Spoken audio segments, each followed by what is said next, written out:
They could have the PIP parade, all the people driving their brand new Motability cars. Instead of the water rapids, you can have a road you go down that's full of potholes in a car with bad suspension and flat tyres. I don't know why they're bothering building a thing. It's going right, no one will be able to afford to go to it anyway.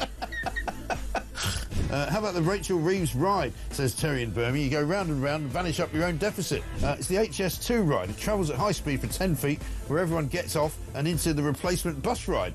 Tickets are £50 if bought 5 months in advance, or £1,000 on the day. There's a strong rumour going around that Rachel Reeves is going to have a kissing booth at this theme park. So what I do, mate, I shove a £5 in a pot and you can go in and fill your boots. Thank you very much indeed, and very generous of you. One from G, who says fast-track entry to every ride for illegals, plus a free night stay in the park's hotel and free food. New theme park bumper cars will have to pay a congestion charge, and the funhouse isn't built yet, despite Angela Rayner's pledge to build houses. What about Ghost Train doesn't move because the driver's on strike? Have a good day. This is brilliant for the theme park. How about grow your own cannabis farm? Yeah, that's a good one. An Ethiopian safari park narrated by Angela Rayner, says Gary in Durham. How about that? This sums up the Labour Party to me. The one idea they have to improve growth for the economy is to basically have a bloody big fun fair. It's the type of idea primary school children would pitch, given 10 minutes to come up with something. Well, it turns out, Matt, in Royston, that it's not even their idea. But they're now trying to claim it's their idea, even though it was actually the Tories. They have done brilliantly on breakfast, but you know on Drive you've done brilliantly as well. Downhill slide rides surrounded by ULEZ cameras so that people are fined on exit. Love it. You could have a Birmingham-themed Whack the Rat stall. If you whack the rat, you can have your bin emptied for free. On the Labour theme park, a house of mirrors where they're all boarded up because they can't bear to look themselves in the eye. I've got a great one for you, mate. This is for the is this for the Universal theme park run by Labour? Moat right around the park. Yeah. With loads of dinghies. Call it the channel and say anyone who can break in, all is free. Imagine the scouts to say you can break into a theme park for free. Hi, Jeremy. Hey, it's simple. You've got the Labour ghost train. Yeah. Across the UK, on DAB+, on your smart speaker, on your smart TV, and on your side. This is Talk.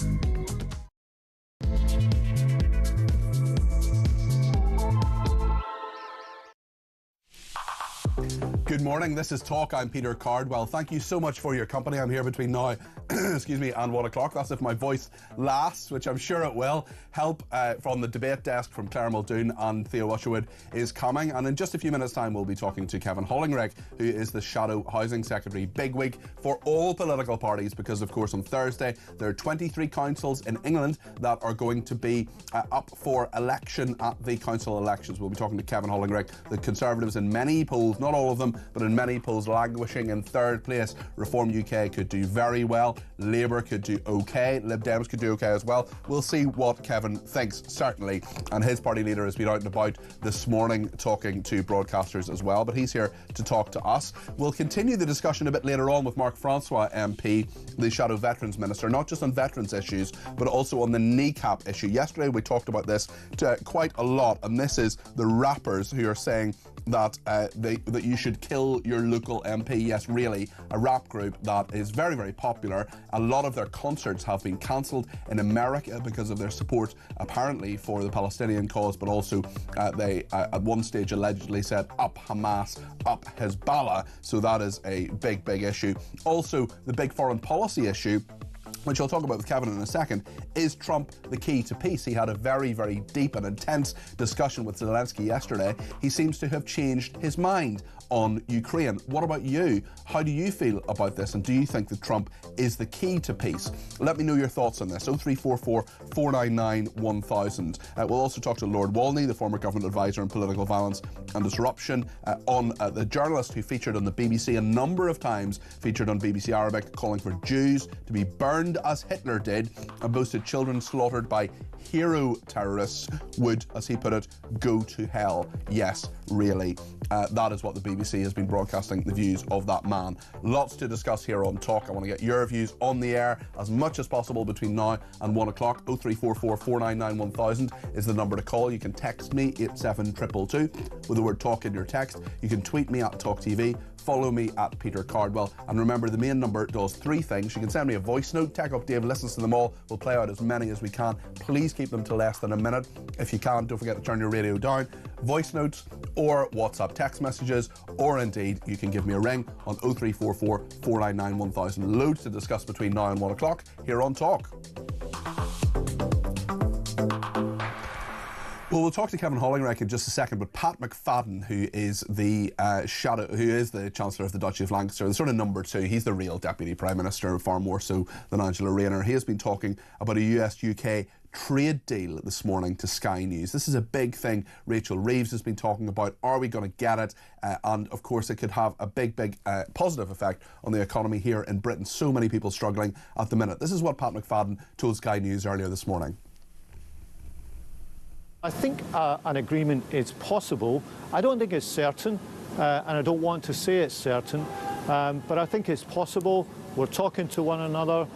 We want an agreement that's in the UK's interest. Far better to have the right agreement than to rush and have a hasty agreement for the sake of having one.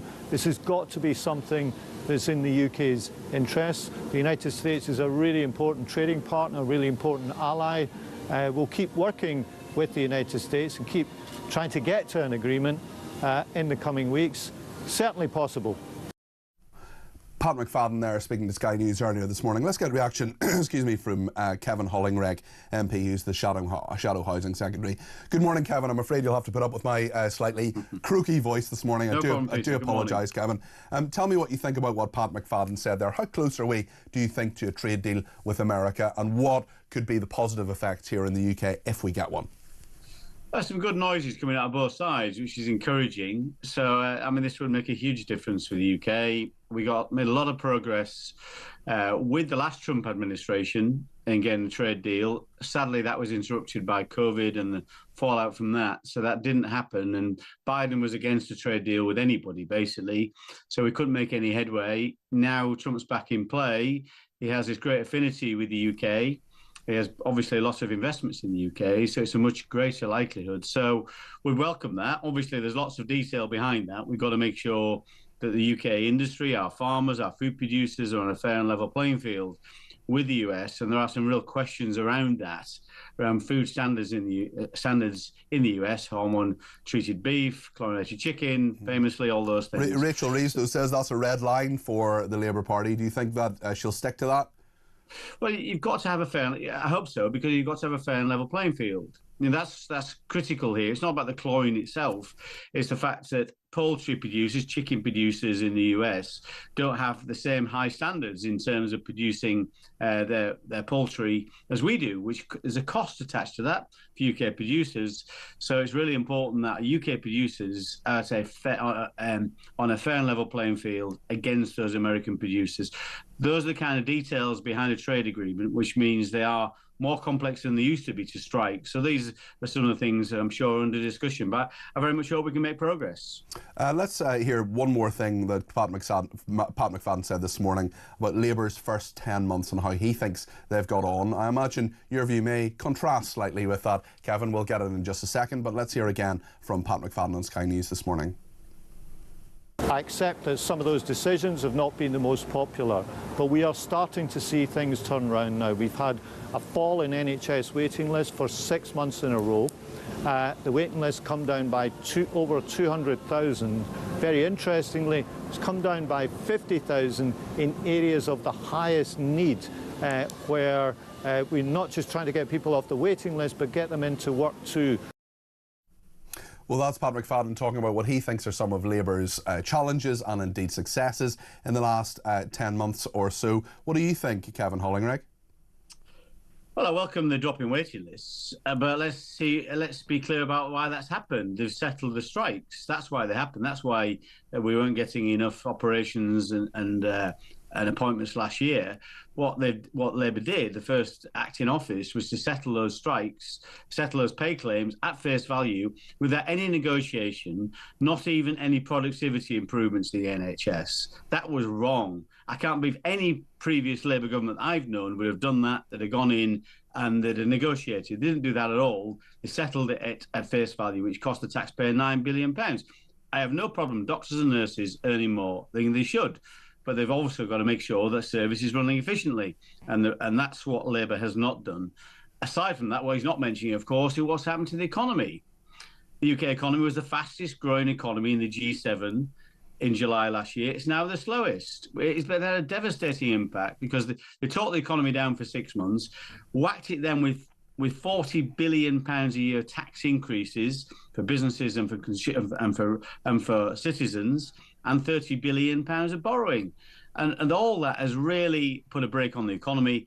And coming down the track, they've got a massive load of red tape for the Employment Rights Bill, which gives trade unions unheralded access to the workplace. So some really negative things, which has depressed business confidence, which is why the economy has really slowed down. And they say they're dealing with a huge black hole that the Conservatives left. Some people say that doesn't exist. What do you think?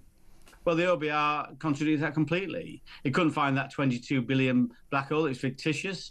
It found a few billion of overspends, which you have in any year. But let's be honest, even if it was a few £billion of overspends that they're trying to correct, how does £70 billion of tax, borrowing and spend then make up, how does it equate to that level? It's just complete nonsense.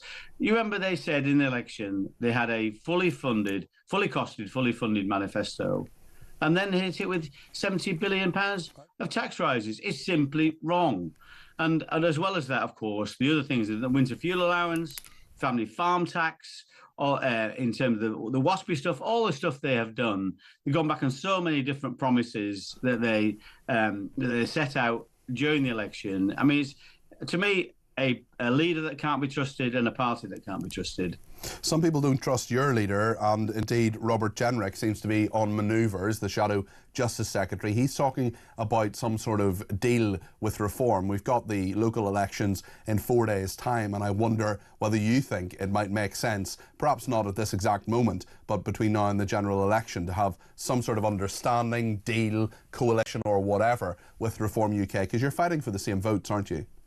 No, I don't agree with that, actually. I mean, to a certain extent, yes, of course, some people left the Conservative Party, I think largely as a point of protest, because we got some things wrong in the last government. There's no question about it, particularly on immigration. But there are big differences between us and Reform. I mean, you've got this situation where Nigel Farage says he wants to nationalise large parts of our industry, yet wants to privatise the NHS. He believes that... I mean, he would deny that he wants to privatise the NHS, but I sort of... He said, let's be clear, he says he's attracted by the prospect of the French system. That's largely a private system, national insurance. That's how it works. Let's be clear about that. We pay national insurance in this country, and the French system, yes, it's different, but it's not fully privatised as it is in America, for example. About half the provision is through private hospitals. Okay. That's what it is. Should Robert Jenrick sit down and shut up? What Rob said, and he clarified this on another channel, he said what he was talking about is uniting the voters of the right. He doesn't seem to be uniting the Conservative Party. Agree with that. He seems to be campaigning for leader of the Conservative Party. Is your leader doing enough to fend them off, Kemi Badenoch? Yes, I think she is, and I think people need to give her time. Rob's also said, Rob's doing a great job. Look what he's done in terms of the sentencing guidelines that he opposed, that two-tier sentencing. He's doing a great job. Some might say he looks like a leader. Do you think he looks like a leader? I think Kemi is our leader, and Kemi will lead us into the elections we've got on Thursday, which are crucially important, but also the general election in 2029. I think she was the right person to lead us. When I supported her in November last year, I think she's the right person to lead us today. And we've got some... Remember, people were voting when they're voting on Thursday. These are important elections. It will be a difficult night for us because we're judging ourselves against the high watermark of 2021 into a high watermark in the polls. We've got some fantastic candidates all around the country. You're voting for the next 4 years. It's quite clear that we deliver better services at lower costs. I'm not sure every member of the Conservative Party agrees with you, because your Director of Strategy, Rachel McLean, a senior person in Conservative Party HQ, has gone on holiday to the Himalayas. Is she the only likely person to reach the peak on Thursday? I have no idea where Rachel is, but I know where I am. In the Himalayas. I was out on the stump yesterday, Hull and East Yorkshire. We've got the fantastic candidate Anne Hanley there. We've got Rob Waltham in Greater Lincolnshire. We've got Paul Bristow in Cambridge and Peterborough. Okay. And we've got Okay. But these are all proven. The point is, though, Peter, these are all proven leaders who've delivered in their local communities. That's what people are voting for. If you want better services at lower cost, that's what we deliver. That's what people should vote for. All right, Kevin, thank you very much indeed. That's Kevin Hollingrig, who is an MP and also Shadow Housing Secretary. The elections, of course, are on Thursday. And because he's mentioned those candidates, you've got the delightful prospect of me after the break reading out the entire list of the candidates in those different constituencies. So stay tuned for that. Gian has been in touch and says, "Morning, Peter. Just wish Keir Starmer would care about the UK as much as he does about Ukraine. He needs to do a tour of his own crime-ridden streets and do something about that. His own citizens are frightened to walk them." Paul in Fife says, "Morning, Peter. I'm wondering why we're having a state visit for President Macron. He's been running France for 8 years, so why now? Macron has done zero to stop the invasion of this country. He has been openly hostile to the UK since Brexit. He is not our ally anymore. So why is France getting a state visit?" Well, I suppose Trump is getting his second state visit. These things aren't necessarily about whether you like a country. We had President Xi there who had his state visit as well. I'm not a big fan of China, I must say, but certainly they're a fact of life, and we have to trade with them.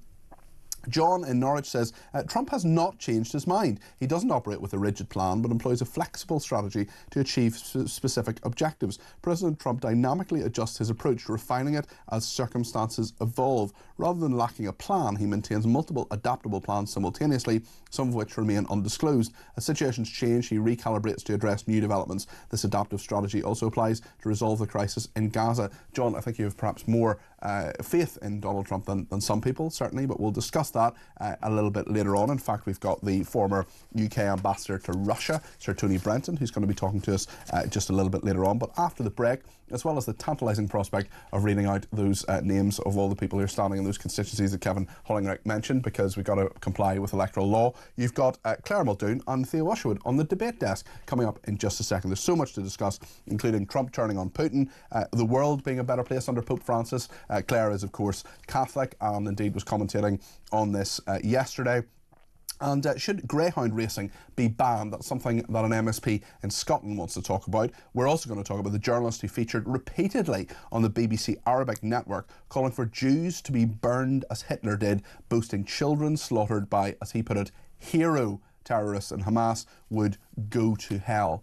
Honestly, will the BBC never learn? Stay with us here on Talk.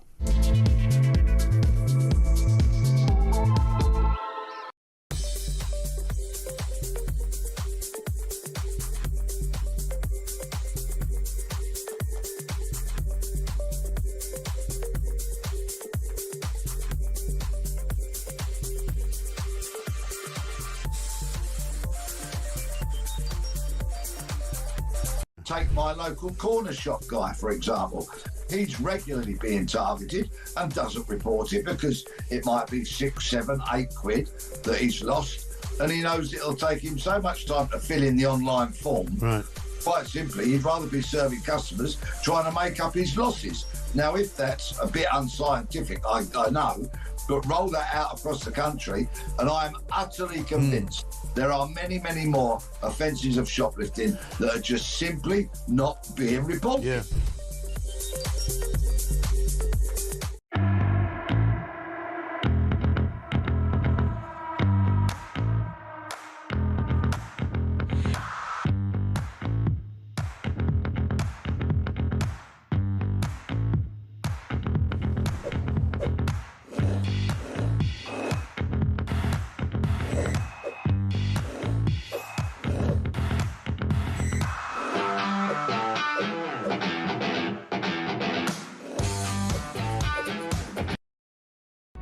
Across the UK, on DAB+, on your smart speaker, on your smart TV, and on your side. This is Talk.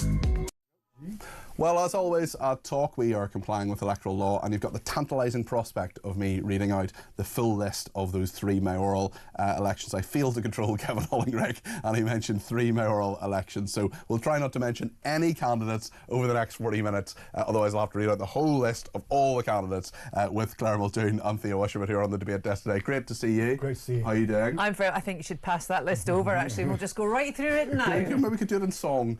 No, we'll have to do it. We'll have to do it in a sober way, and obviously the council elections in 23 areas of the country of England, it should be said, are happening on Thursday, and there are some mayoral elections as well. I think Kevin mentioned 3 of them, so do stay tuned for that full list. If Claire Muldoon and Theo Usher don't keep you watching, that list will, let me tell you.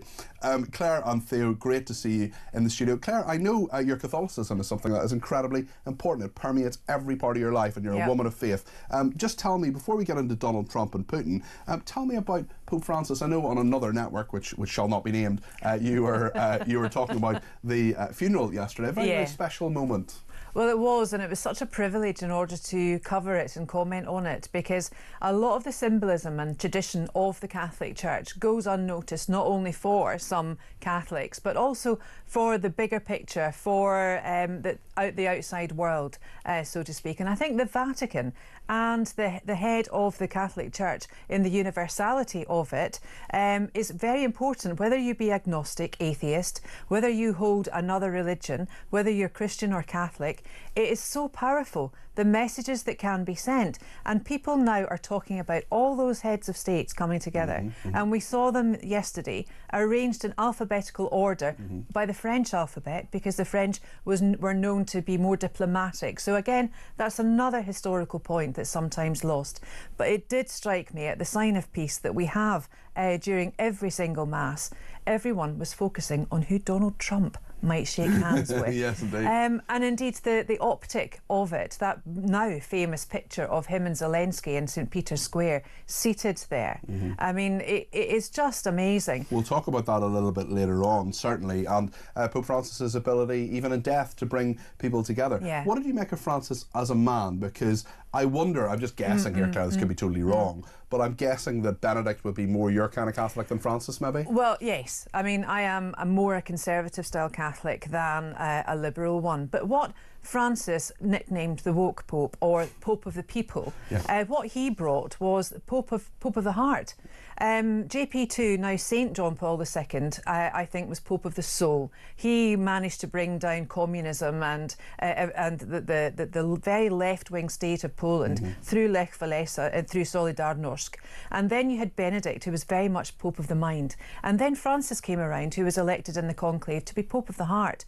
But actually, if you look back through his papacy, he might have opened up discussions of things, but nothing actually changed.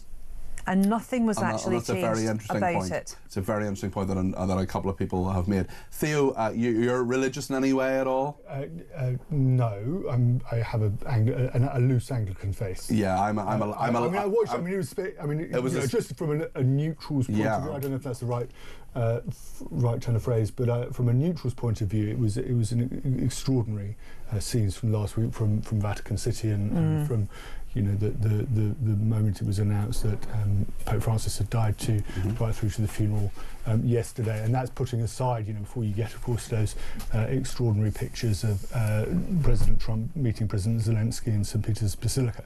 But obviously, I think these, sometimes questions are asked about, why do news organisations cover the funerals of popes and events like this in such detail and wall-to-wall coverage? It is a moment. These are always moments. They're incredibly important, and whilst we may not think in Britain or perhaps even elsewhere in Europe that this is particularly important to huge populations, Catholic populations in South America. Yeah, of course. 1.4 billion Catholics in around the world. Yeah, around the world. Something like 6.3 million in the UK. This was an incredibly important event, and it's going to be very interesting to see the cardinals picked to be the next pope, whether they decide to go down. Well, on that note, I've seen the film Conclave, which I know you've seen as well, Claire. I know there was a Gen Z member of that I was chatting to recently. He said, I didn't really like Conclave, it was a bit male dominated. That's the whole ethos of the church, being based on the Rock of St. Peter, and that for the one true faith, that is the crux of the pontiff. Indeed. Peter, of course, St. Peter, of course, means the rock. Yes. I thought I was named Peter because of my very clear physical similarities to Dwayne Johnson, but there we are. In exciting news... Is he that old, Peter? Well, who knows. In Cambridgeshire, now this is very exciting, we're going to talk about Trump in a second, but because Kevin Hollingrick mentioned these three candidates for the Conservative Party in these different constituencies, we've now got to read them out, so bear with me, but we'll get to Trump in a second, I promise. In Cambridgeshire, Paul Bristow is standing for the Conservative and Unionist Party for Mayor, Ryan Coogan for Reform UK, Lorna Helen Dupre for the Liberal Democrats, Bob Inch for the Green Party and Anna Smith for the Labour and Cooperative Party. In East Yorkshire, Luke Campbell is standing for Reform UK, Rowan Adam Halstead for the Yorkshire Party, Anne Handley for the Conservative and Unionist Party, Kerry Harrison for the Green Party, Margaret Ilian Pinder for the Labour and Cooperative Party, and Michael James Ross for the Liberal Democrats. And last but not least, in Greater Lincolnshire, for the mayoral position, Sally Horscroft is standing for the Green Party, Dame Andrea Jenkins for Reform UK, Marianne Overton for Lincolnshire Independence, Jason Stockwood for the Labour Party, Rob Waltham for the Conservative Party, and Trevor Young for the Liberal Democrats. So that is done.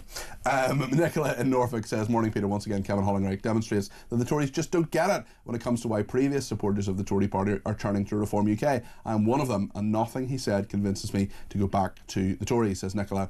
Tony says the Russian economy is growing by 4% of GDP for the third year straight. Sanctions imposed on Russia backfired spectacularly on European economies due to the lack of commodities and cheap gas. President Trump has zero leverage over Russia. Well, we saw at Pope Francis's funeral that incredible picture of a very deep conversation, just the two men sitting on the chairs, leaning towards one another, President Trump and President Zelensky. Theo, putting your political hat on, clearly a significant meeting, especially with what President Trump has said since. Yes, and he's, President Trump has turned around and said he gets the feeling that President Putin, the Russian president, is tapping him along, as he put it. It makes me think that maybe he doesn't want to stop the war, he's just tapping me along and has to be dealt with differently through banking or secondary sanctions. Too many people are dying. He said there was no reason for Trump said there was no reason for Putin to be shooting missiles into civilian areas, cities or towns over the last few days. That is a change in tone. It is a change in tone. I would just urge caution before we say that the American president has completely changed direction. Now, you can imagine him further down the line switching back if he felt that President Zelensky was dragging his heels and coming to the table with and negotiating a peace. But it does feel this morning as though peace is that bit closer, given we've had a week where it has felt like the bottom was about to fall out of these negotiations, America walking away, and of course that would potentially mean that if Trump was to walk away, potentially mean not providing support to President Zelensky, and you could see Putin's forces overrunning Ukraine within 2 or 3 years quite easily. So I think it is certainly welcome that President Trump has taken this tone with the Russians. We'll have to wait and see what the response is in the coming days from Moscow, but you would think that if there could actually be now, if we could just get Putin to the negotiating table, and just on your correspondent who said, well, the Russian economy is growing by 4%, of GDP. Of course, that's as a result of support from China, especially economic support from China, especially. But there is a real prize, I would have thought, on the table for Putin of actually the sanctions from the West being lifted, rather than further sanctions that would actually enable Russia to become part of the international community again, albeit at a very slow pace. How much are things changing, do you think, Claire? I think it's a diplomatic game of chess. I mean, it's just, they're all movable parts. Three-dimensional chess, perhaps? Absolutely, absolutely, and it's not AI generated, sadly, actually, because if it were, perhaps the algorithm, it might be solved. I think Trump, you alluded there, Theo, that it was a change of direction, and I think Trump, we know him to shoot from the hip. We know him to make comments, either off guard, on camera, wherever, and we lap it up almost in terms of, well, this is what's going to happen. But surely we should have learnt by now that even what he says, he doesn't always carry it out. It's almost as if he's negotiating constantly, like a businessman that he is. That's a very, very good point, and it reminds me of what Nigel Farage said, which I actually think is a very wise thing, when he said you need to take Trump seriously, but not literally. Yes. I mean, I completely agree. Not only, it's not normal that I do agree with Nigel Farage on anything, actually, to be honest with you, but on this I do. And we always see the overreach with Trump.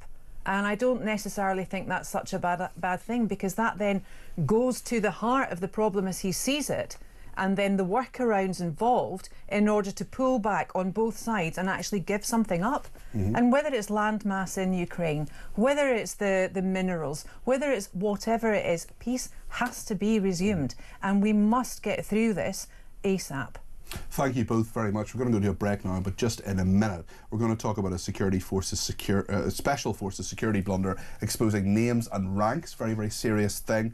Greyhound racing, should it be banned in Scotland? That is what one MSP, an SNP MSP, is saying. And the journalist who featured on BBC Arabic repeatedly, the BBC Arabic network, very, very widely watched TV network, calling for Jews to be burned as Hitler did. He was put on a number of occasions. We'll also be talking about the marathon today. It's happening in London. I have not been taking part, neither has Theo or Claire, it must be said. Quite the opposite. So if you have any thoughts on any of that, do let us know. 0344 499 1000. We'll also be asking Theo and Claire about the Kneecap controversy.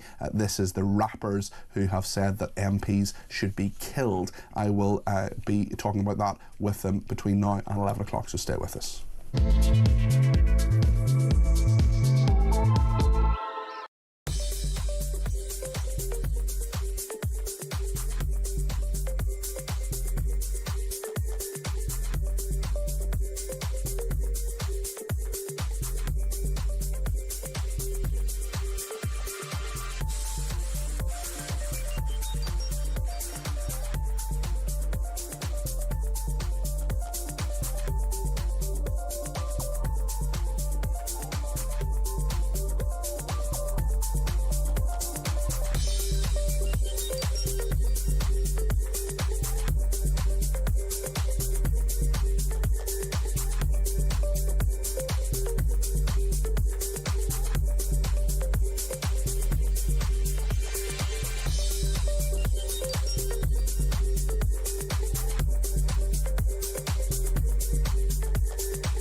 Across the UK, on DAB+, on your smart speaker, on your smart TV, and on your side. This is Talk.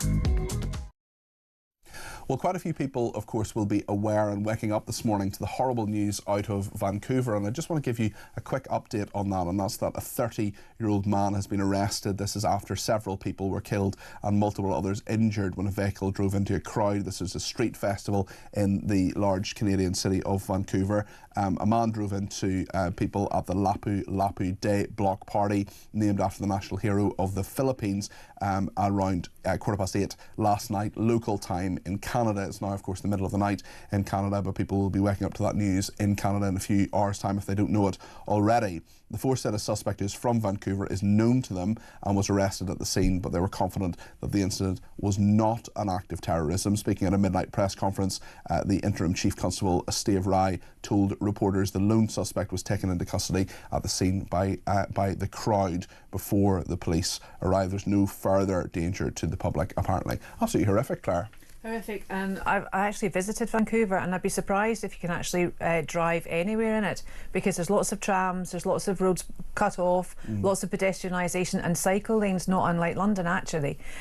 So for that, it must have been a completely and utterly targeted attack, really. And we're hearing that this incident is not an act of terrorism according to the Vancouver police, but certainly there have been terrorists, Theo, in Europe who've done this. Yeah, and it obviously remains to be seen. I wonder whether how the police in Vancouver are defining terrorism, and what the exact circumstances surrounding this individual. It sounds like they knew who this individual. They knew that this individual was potentially a threat, and to the victims, those who've suffered, and we don't often talk about them, those who suffer the injuries. Obviously, many of them will be life-changing industries. People will be, you could expect from an attack like that many people will be left wheelchair bound and so forth, and have a completely completely destroy their lives.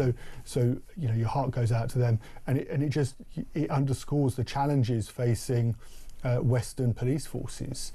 I know I live in East London, and there's a flower market every Sunday, which is very famous on Columbia Road, and they take no chances now. They park large vans or lorries. And actually, what was interesting about it is when they started doing it, it wasn't the council that started doing it. It was the flower sellers that started doing it. They started blocking the road with large lorries to protect those who gathered there. People are taking these precautions now. My goodness.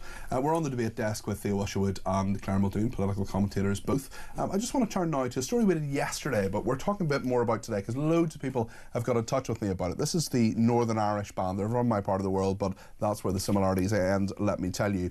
Kneecap. They're rappers, and at a concert in London recently, and they've got form on this. They've been to Coachella, for example, the very big and important American concert. They've been talking about their support for the Palestinian people. That's fair enough. They have free speech and freedom of thought to do that. What they shouldn't be doing is supporting Hamas and Hezbollah, which apparently they're doing as well. But at this particular concert in London, they talked about MPs and talked about killing your local MP, and the only good Tory is a dead one. We spoke to Sir Geoffrey Clifton Brown about this yesterday. We're talking to Mark Francois about it a bit later on. Mark Francois actually yesterday very kindly sent us a voice note in. We'll play that again in a second, and we're talking to him a little bit later on in the programme. Definitely want to hear what Claire and Theo have to say about this, but let's play the clip from Kneecap. This is what they told revellers at their concert in London recently.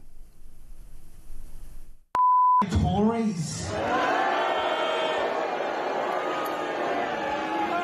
only good Tory is a dead Tory.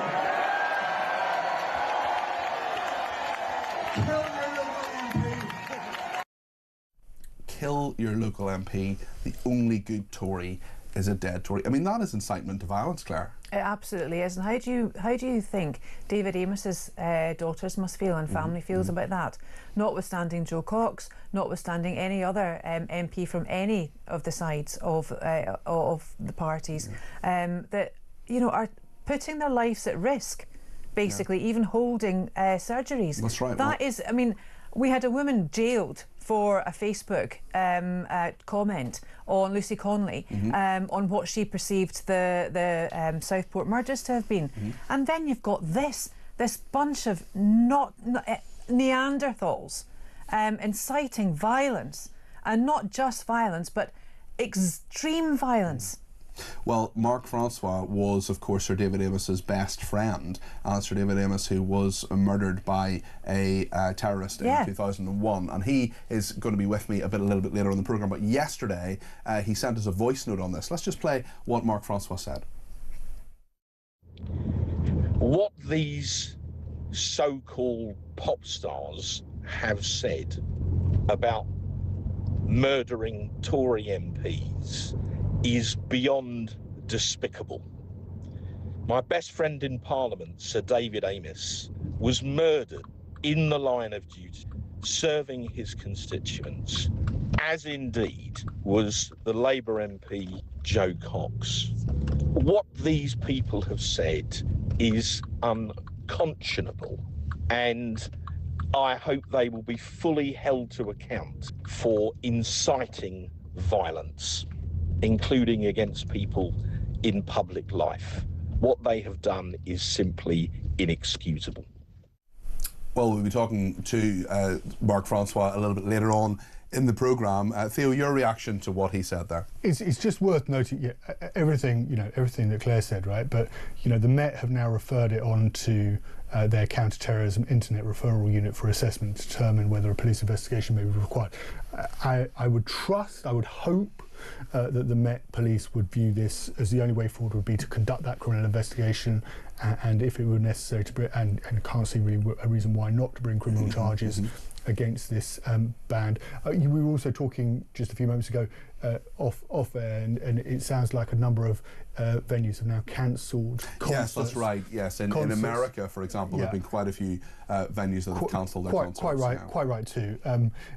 It's worth the other really important point to this, of course, is that the First Minister of Northern Ireland is Michelle O'Neill from Sinn Féin, and Sinn Féin, of course, has and as a political movement has gone from terrorist group through to political party to hold the office now of First Minister, and effectively, well, in coalition, of course, with the DUP as part of the Good Friday Peace Agreement, to run the government in Northern Ireland. And Sinn Féin has advocated a united Ireland previously, and there is talk in Ireland about possibly holding a referendum at some stage. There is a peaceful path, whether you agree with it or not, to a united Ireland. There is not a path to united Ireland through terrorism. Those days have gone, and it's very concerning that somehow. And I know, and I know you're that is not to say that there aren't fringes on the fringes that are conducting. There are dissident groups, right? That conducting.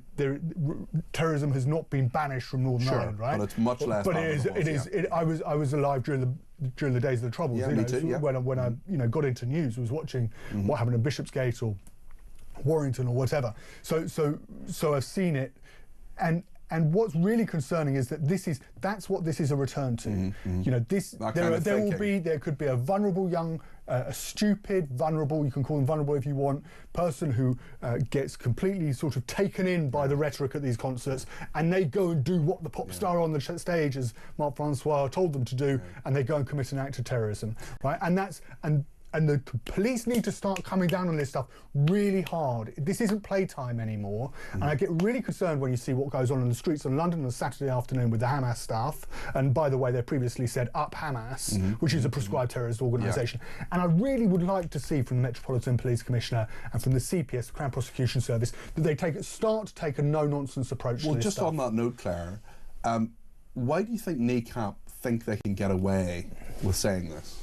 There's a part of me that thinks they are so arrogant, and also I don't think they actually realise what they're doing. I don't think they realise the atrocity of which they speak and the impact that what they are saying. I mean, they're not the Sex Pistols, for heaven's sake. They are not some, massive, brilliant group that everyone thinks, oh yeah, that's Kneecap, that is. They're not even a good band. I mean, why they are getting the platforms that they are, I don't know. However, I would far rather we be able to hear and see them than them being driven underground, where I think it's a lot worse. I'm happy for them to. Well, I don't like their music at all. I think their music is quite hateful as well. But if they want to express themselves in that way, in a peaceful way, they're more than welcome to do so. I won't be listening to it. But okay. So just to pick up on your point, right? So they get back, the concerts stop, right? You wouldn't think that a record label would take them. But actually, I think they can be stopped. Putting this stuff on YouTube, incitement to hatred on YouTube, that's a criminal offence. YouTube needs to be taking that down. Spotify, I haven't checked, is there music on Spotify? Well, it is. Their music needs to be taken off Spotify. And on that note, one of the members of Kneecap, DJ Provy from Kneecap, is a 36-year-old ex-teacher. He is a middle-aged man who knows how dangerous it is to warp young minds with propaganda, rhetoric and incitement. Yeah. Exactly. Thanks for your thoughts on this. Theo and Claire are going to stay on the debate desk with me. I want your comments too on all of this. 0344 499 1000. Stay with us here on Talk.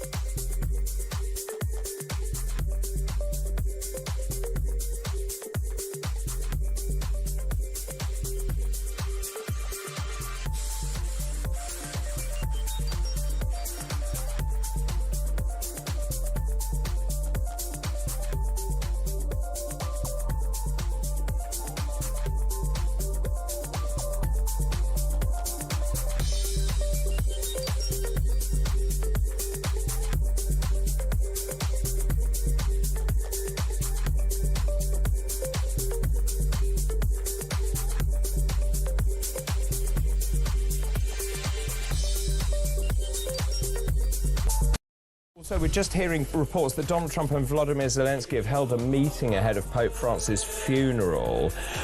It's alleged the pair also agreed to meet after the funeral later today. We were saying that's going to be a very uneasy relationship, of course, because the deal on the table, as far as we understand from the United States to Ukraine, is you take it or you leave it. Steve Witkoff had been meeting with President Putin. There's no doubt that Trump wants to have a closer relationship with Putin. That has left Zelensky in a very invidious position.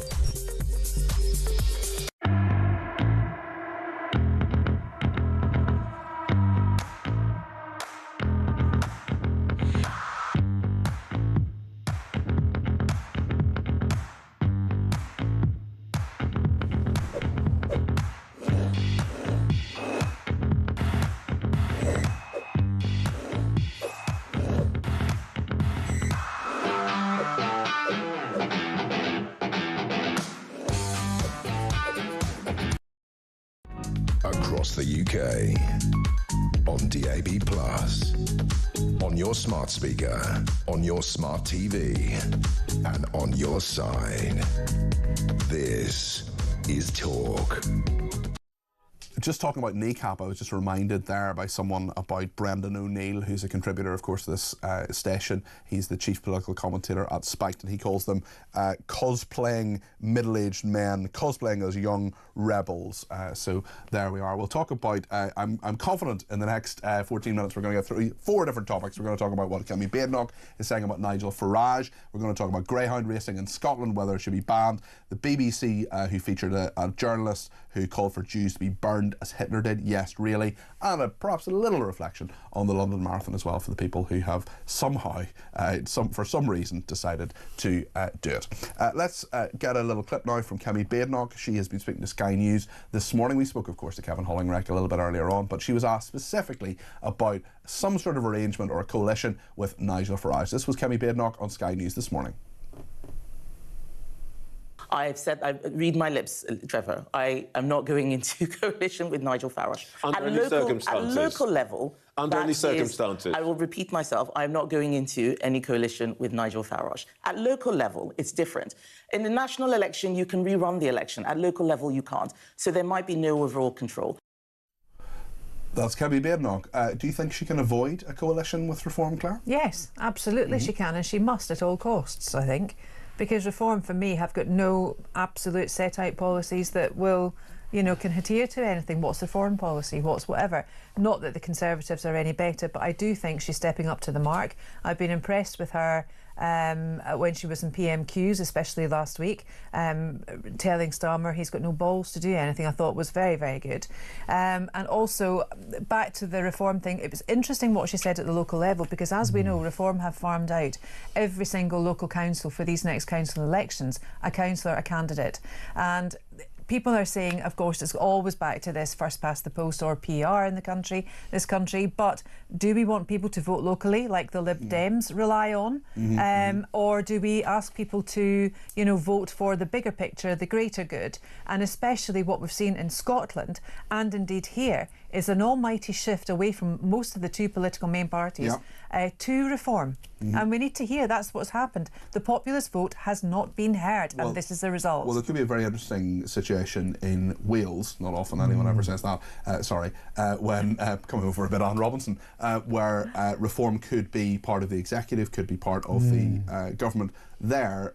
Perhaps sooner than really anywhere else. They may have control of some councils after Thursday's election, but certainly in terms of a national government. Theo, what's your reflection on that briefly? Yeah, this was spotted after the general election, where Reform did much better in terms of not necessarily winning seats, but coming second or third in seats.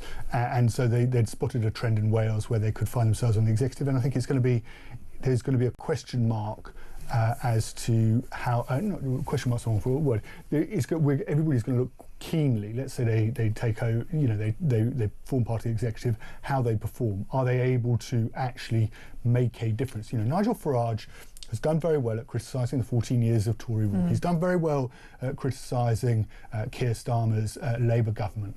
But it's going to be, this is going to be a litmus test as to how well his team can perform in government. The other thing I would say is that actually just in terms of the broader question about a coalition between Reform and the Conservative Party. And we saw this with Rupert Lowe.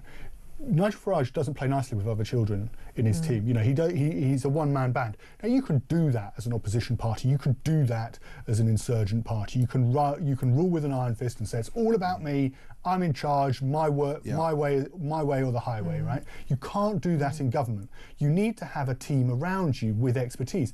You know, the civil service, and I don't necessarily say this as a criticism of the civil service, but, you know, to go into a department like the Home Office, or to go into a department like the Ministry of Justice, or indeed the Foreign Office, where you have people who've done the job as civil servants for 20, 25, 30 years. You can't just go in there like a bull in a china shop and expect to get anywhere and say, right, I'm going to reform the place and I'm coming in to change it all around and move.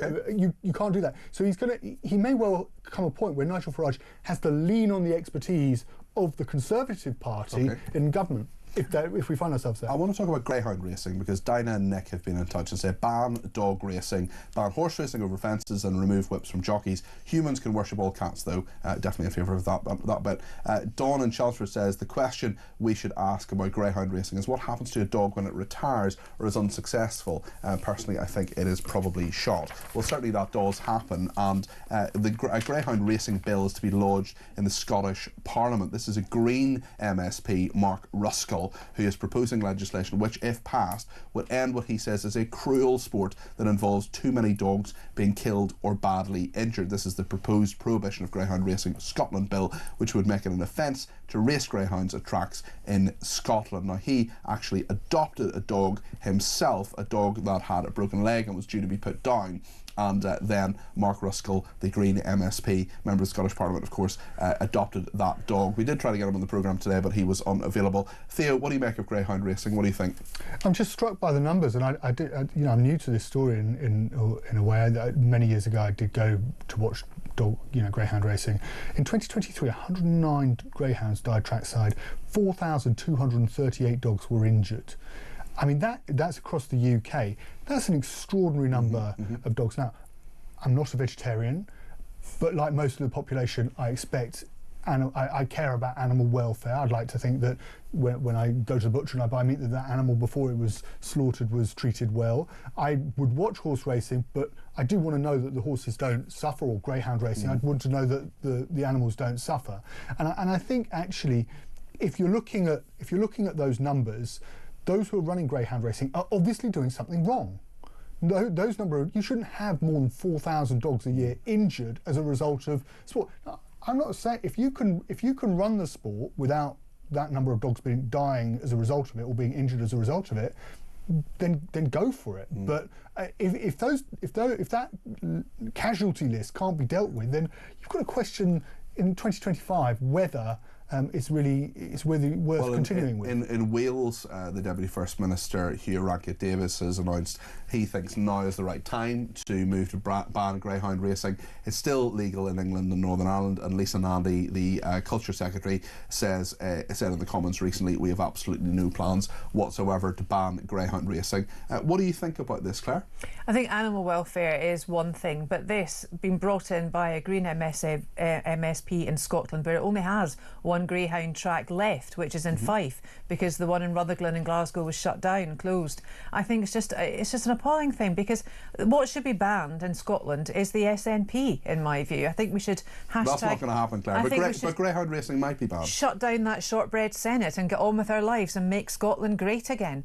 I think that you have to look at the community aspect and the value that greyhound racing does give to some communities. But they're not treating, many people are not treating greyhounds with any value once they leave, and we know that it's been banned. But that should be addressed then, but I don't think banning is it's been banned in Wales, you know, the Welsh have banned it. Why shouldn't the Scottish?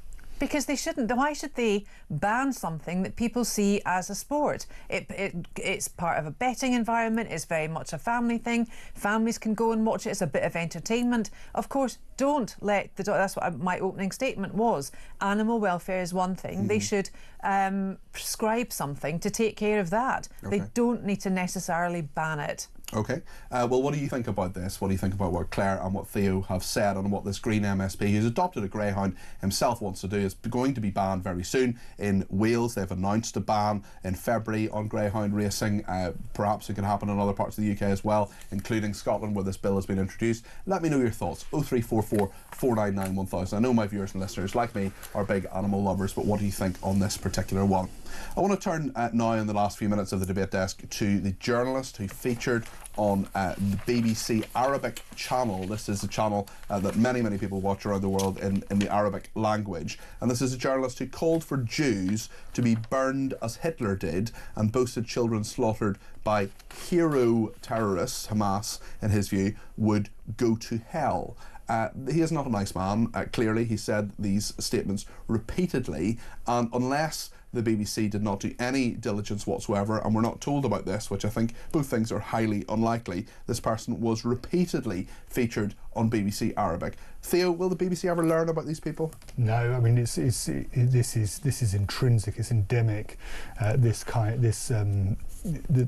What's happened here, Samir. He's even been reporting on the conflict. El Zanin has appeared on the channel several times reporting on the conflict. This is the story in the Mail on, I think it's in the Mail on Sunday, and it's been reported the 33-year-old journalist has taken to social media to condemn Jews and even appear for them to be killed. No, the story was originally in the Telegraph, it says here.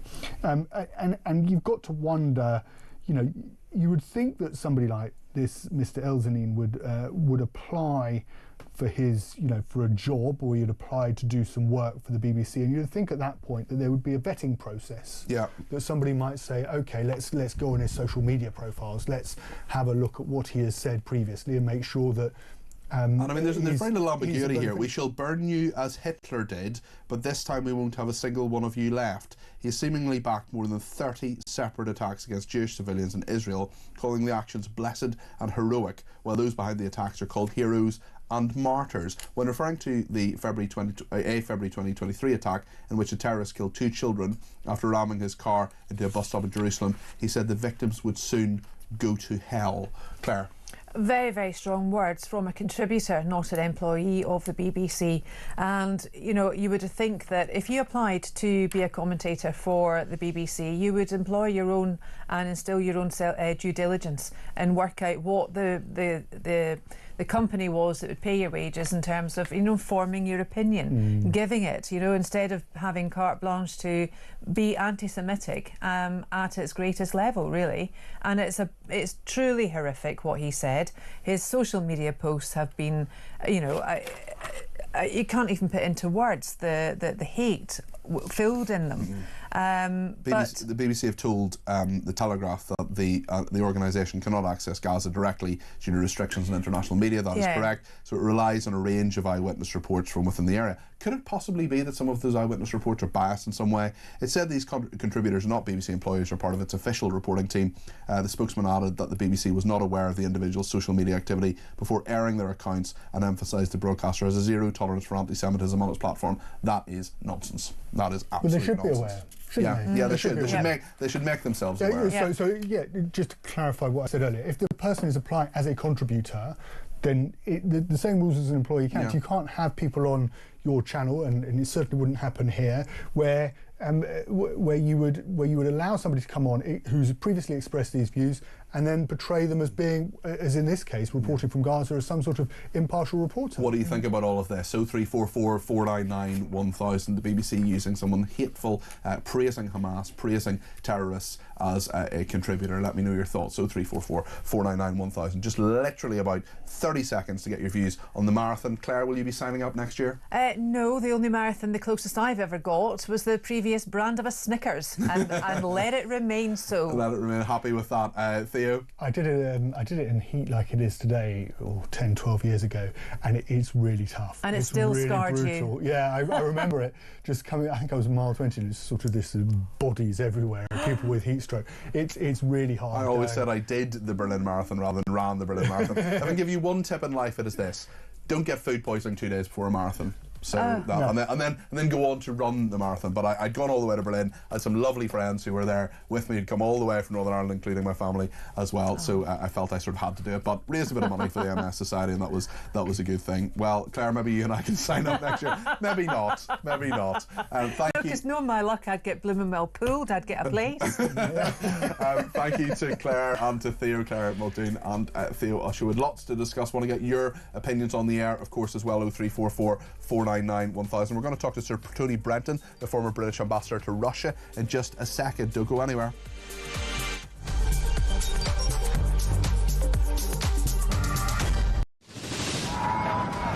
We've been talking this morning about a new theme park which is going to be built. The Universal Studios apparently are going to build it in Bedfordshire. We've been asking many of you to give us some ideas for theme parks. Alison in South Wales says in the new theme park at 5 p.m. every day they could have the PIP parade. All the people driving their brand new Motability cars. Instead of the water rapids, you can have a road you go down that's full of potholes in a car with bad suspension and flat tyres.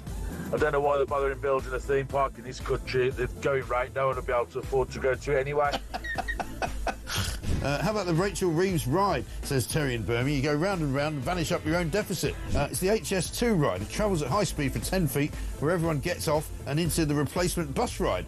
Tickets are £50 if bought 5 months in advance, or £1,000 on the day. There's a strong rumour going round that Rachel Reeves is going to have a kissing booth for this theme park.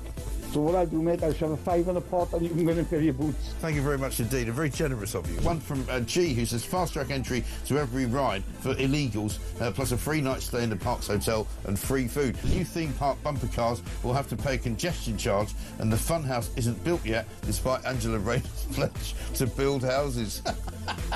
What about Ghost Train doesn't move because the driver's on strike? Have a good day. This is brilliant for the theme park. How about grow your own cannabis farm? Yeah, that's a good one. An Ethiopian safari park narrated by Angela Rayner. Says Gary in Durham. How about that? This sums up the Labour Party to me. The one idea they have to improve growth for the economy is to basically have a bloody big fun fair. It's the type of idea primary school children would pitch, given 10 minutes to come up with something. Well, it turns out, Matt, in Royston, that it's not even their idea. But they're now trying to claim it's their idea, even though it was actually the Tories. They have done brilliantly on breakfast, but you know on Drive you've done brilliantly as well. Downhill slide rides surrounded by ULEZ cameras so that people are fined on exit. Love it. You could have a Birmingham-themed whack the rat stall. If you whack the rat, you can have your bin emptied for free. On the Labour theme park, a house of mirrors where they're all boarded up because they can't bear to look themselves in the eye. I've got a great one for you, mate. This is for the is this for the Universal theme park run by Labour? Moat right around the park. Yeah. With loads of dinghies. Call it a channel and say anyone who can break in, all is free. Imagine a Scouser say you can break into a theme park for free. Hi, Jeremy. Hey, it's simple. You've got the Labour ghost train. Yeah. Where everywhere is pitch dark. Across the UK. On DAB+. On your smart speaker. On your smart TV. And on your side. This is Talk.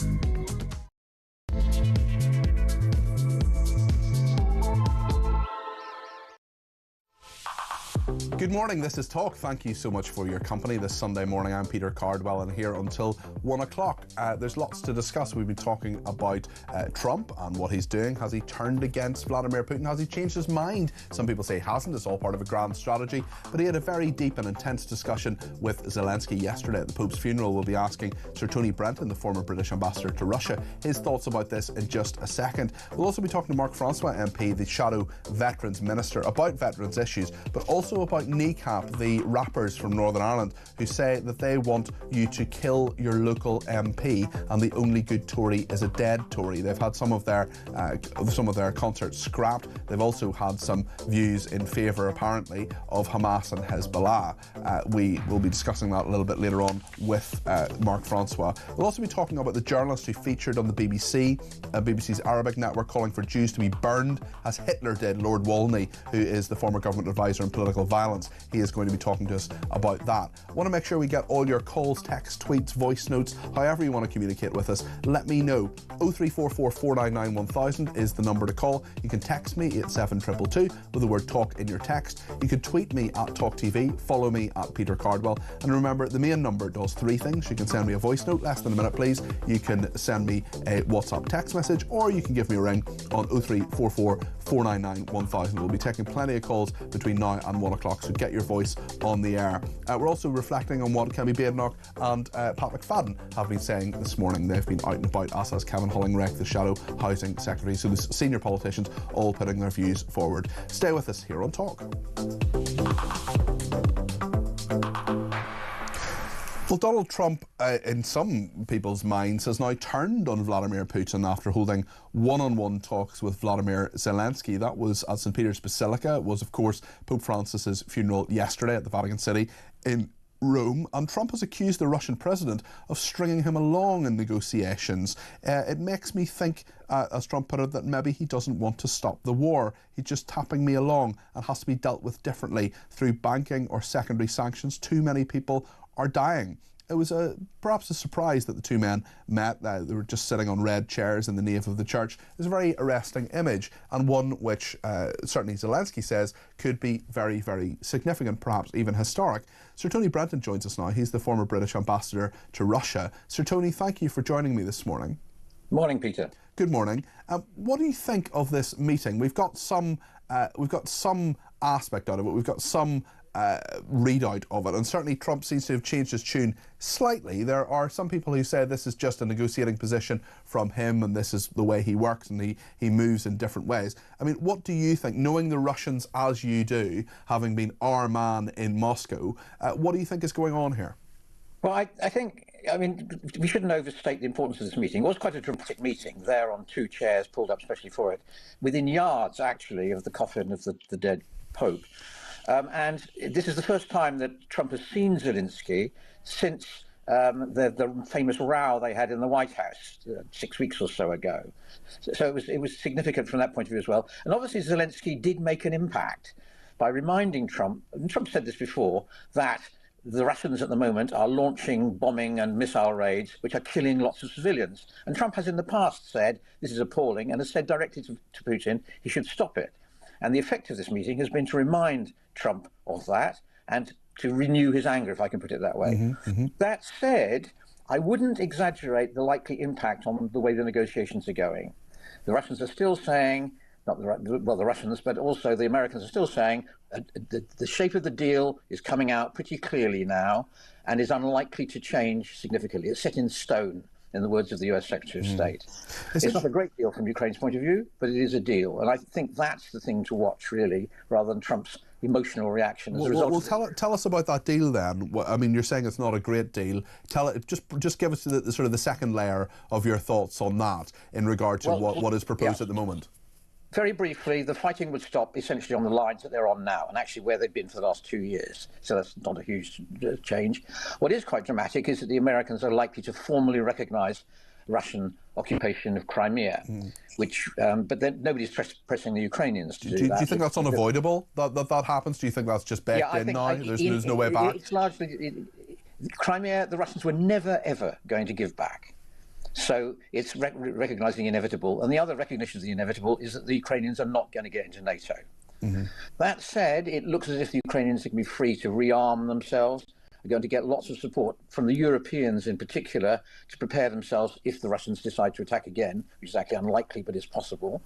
And the Ukrainians will get peace, which for a country which has lost 7 million citizens as refugees, is wrecked in many ways by the war. That is a very big gain. Now, people will say this is unjust, which is true, because the aggressor will be able to claim victory. But not all good political deals are just. If I can give an example, if you think back to the deal which ended the Northern Ireland conflict, which brought an end to 100 years' violence in that province, it was a deal which let a lot of terrorists off the hook. Yes, it for did. The crimes that they had committed. So you have to take the good with the bad.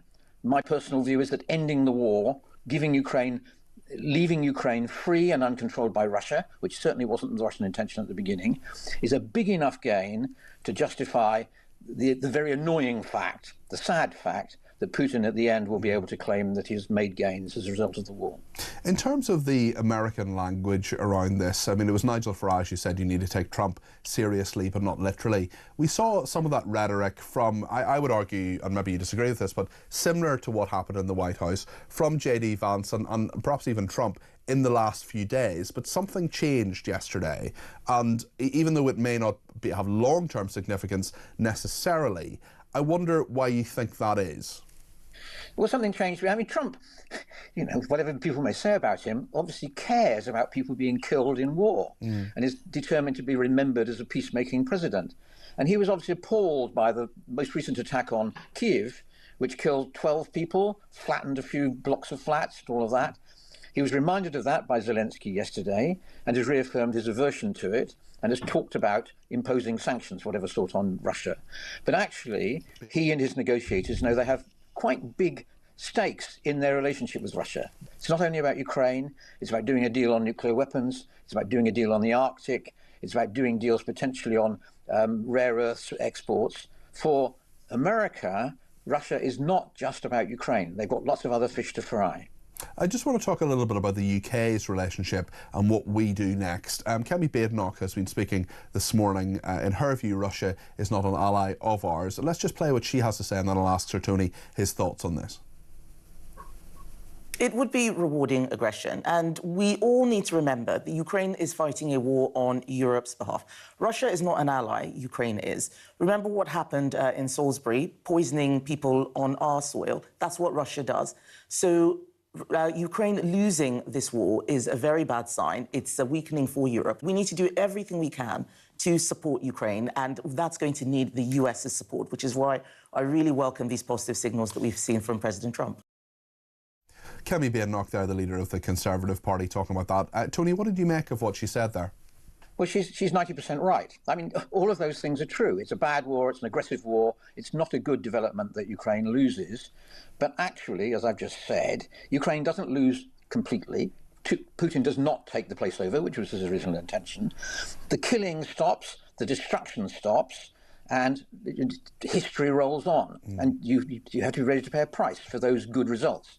It's not ideal, but the continuation of the war, deadlocked for another 2 years, another 500,000 casualties, the danger of nuclear escalation, I think it is probably safer and better for everybody concerned that it end as soon as possible. Very interesting, Tony. Tell me your thoughts then specifically about the UK's involvement in this, because there is a sense that the Americans are reaching out a little bit to the UK, to France, to Germany and other NATO allies in regard to this. Where do you see the importance, or perhaps lack of importance, of Keir Starmer and indeed the UK diplomatic and political aspect of this going in the next few days? Or is this simply Trump, Putin, Zelensky?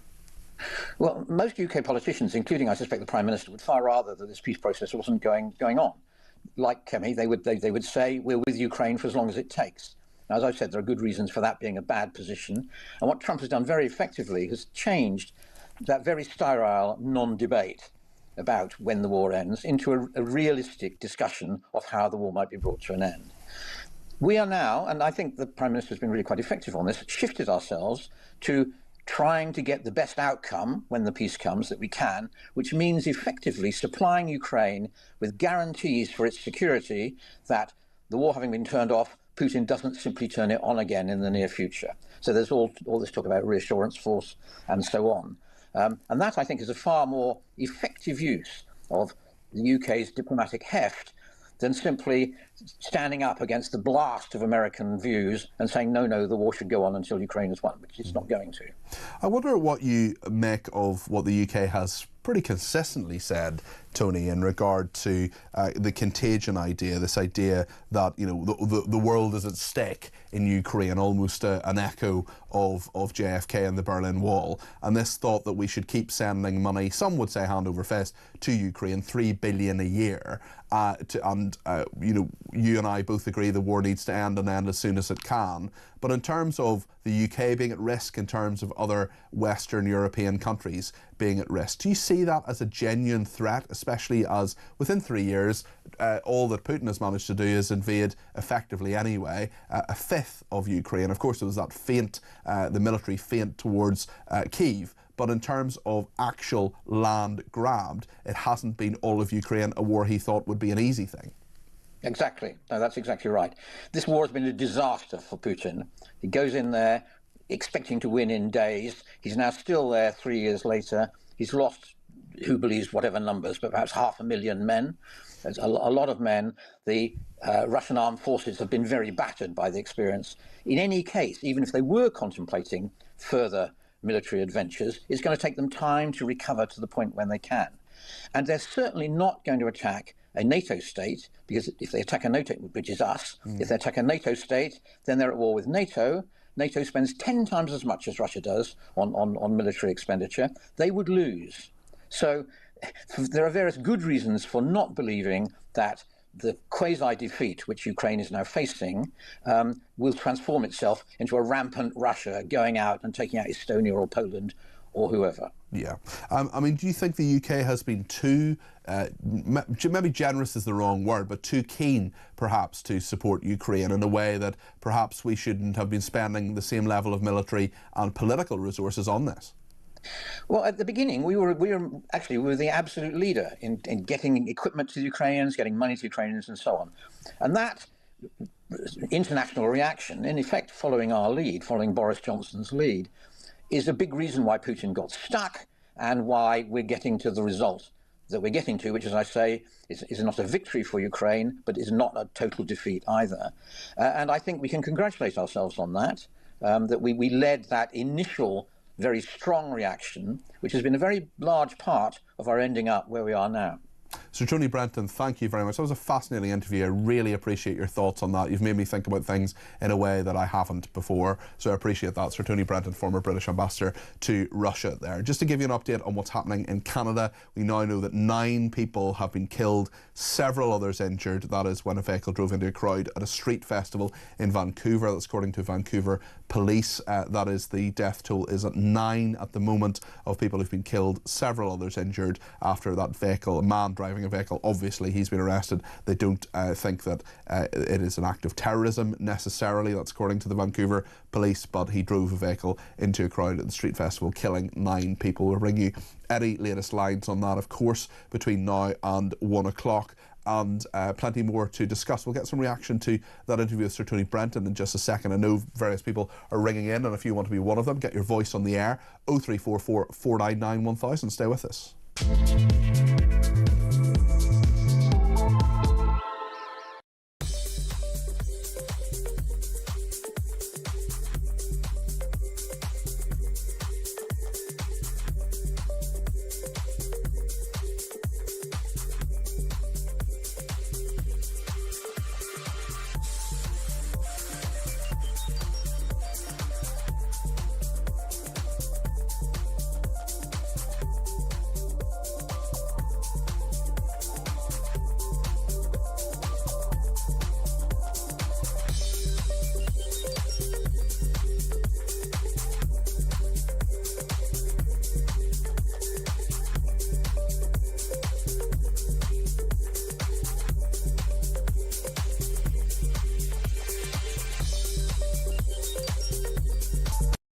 There's been a paucity of legislation which the government is seeking to redress by introducing, it's going some way towards parity with motorists. But in my view, there's a crucial piece of the jigsaw missing. And one of the problems is if you video in your car a cyclist cycling dangerously, what do you have? You have a cyclist cycling dangerously. How do you locate that cyclist? Well, you're not going to pull him over. When you have a car driving dangerously, you have a number plate.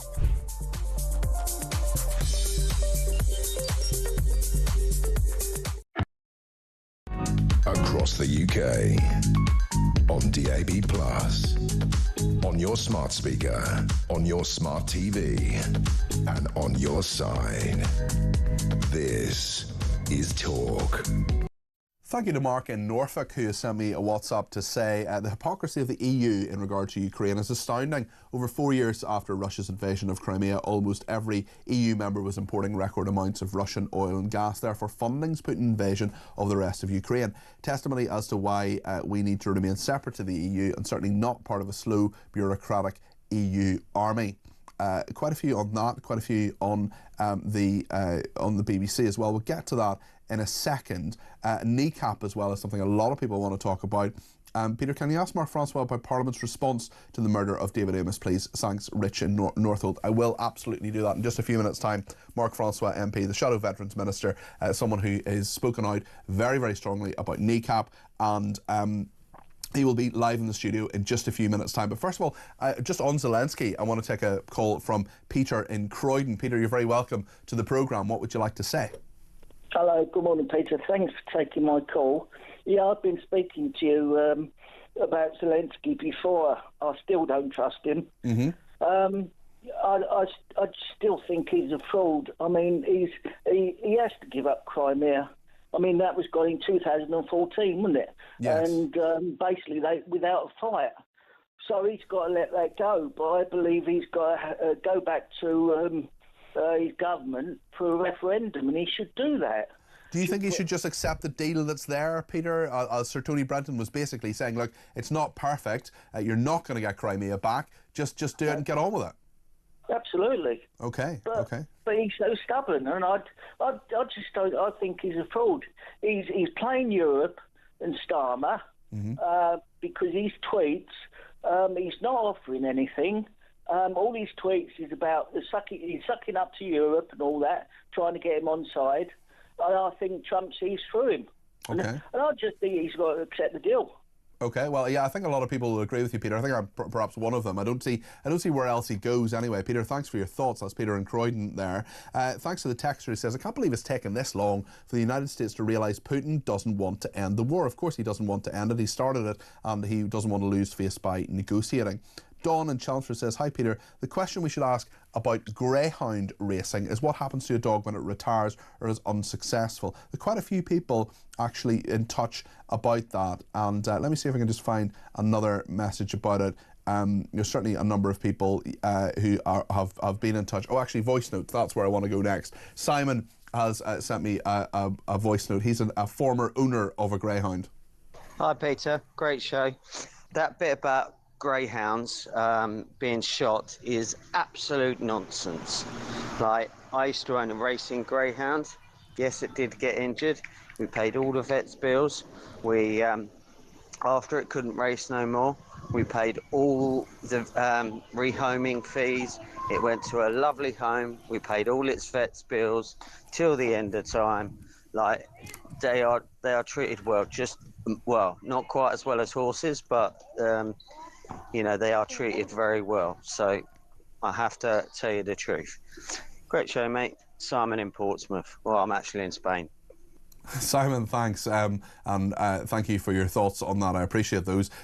Clearly, there are some owners who are very responsible like you and do the right thing, and some who aren't. James has been in touch and has thoughts on a number of issues. Hello, Peter. It's James, London. Slightly hanging. Should know better at my age.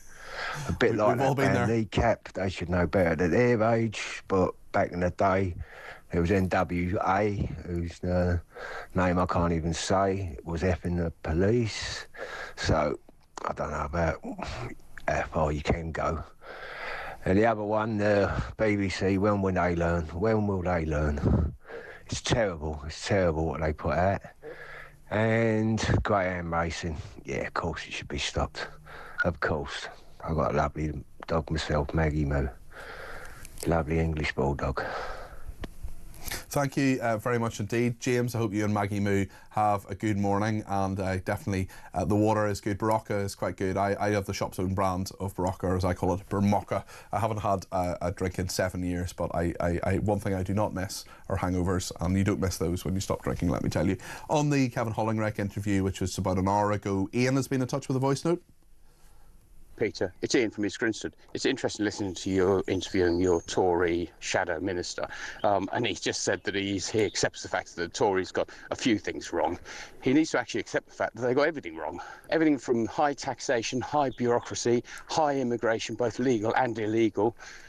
I mean, everything, the transgender stuff they got wrong, everything that they could do wrong, they did wrong. They weren't Tories, they were more like Lib Dems, and that's why they lost their position in government. And until they actually wake up and accept this, they're going to keep floundering. And actually, I do believe it's too late anyway, because they've lost the trust of the typical Tory voter, because they've lied and lied and lied again. Well, thank you to Stuart as well. First of all, thank you to Ian for your thoughts on that. And Stuart says, Badenoch does not have what it takes to be leader of the opposition. She can't shoot from the hip at the dispatch box. She doesn't understand that style is as important as content. Instead of ridiculing Keir when he doesn't answer her question, she just moves on to the next one that is written down in front of her. Stuart, I don't know if you saw Prime Minister's questions this week. I think it was her best one so far. She needs to be that good every week, basically, would be my argument.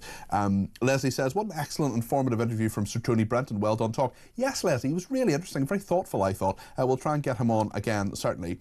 Good morning, says this person. Regarding the anti-Semitic journalist at the BBC, I don't understand how the BBC has become so anti-Israel and anti-Semitic. Aren't there any BBC staff who feel uncomfortable about this and will stand up against it? It's not the first or second time the BBC was cut out, so why isn't anything happening? It's the British broadcaster, which in many ways should represent the British people, but it definitely doesn't anymore.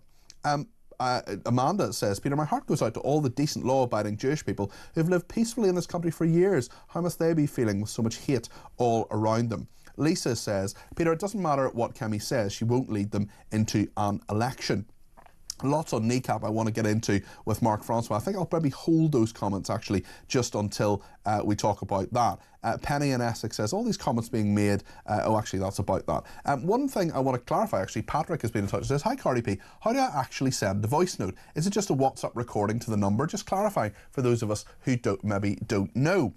So this is dead easy, right? So what you should first do, I'm just going to show you here. I'll show you on my phone, which unsurprisingly has a picture of Jack on it. So what you should, just step by step, if we just take that off the screen, step by step, what I'm going to do first of all is I'm going to put in the number. So I'm going to put in, you're adding a new person. So I'll just put in talk, and then you put in the number, in the add phone number, 0344 499 1000.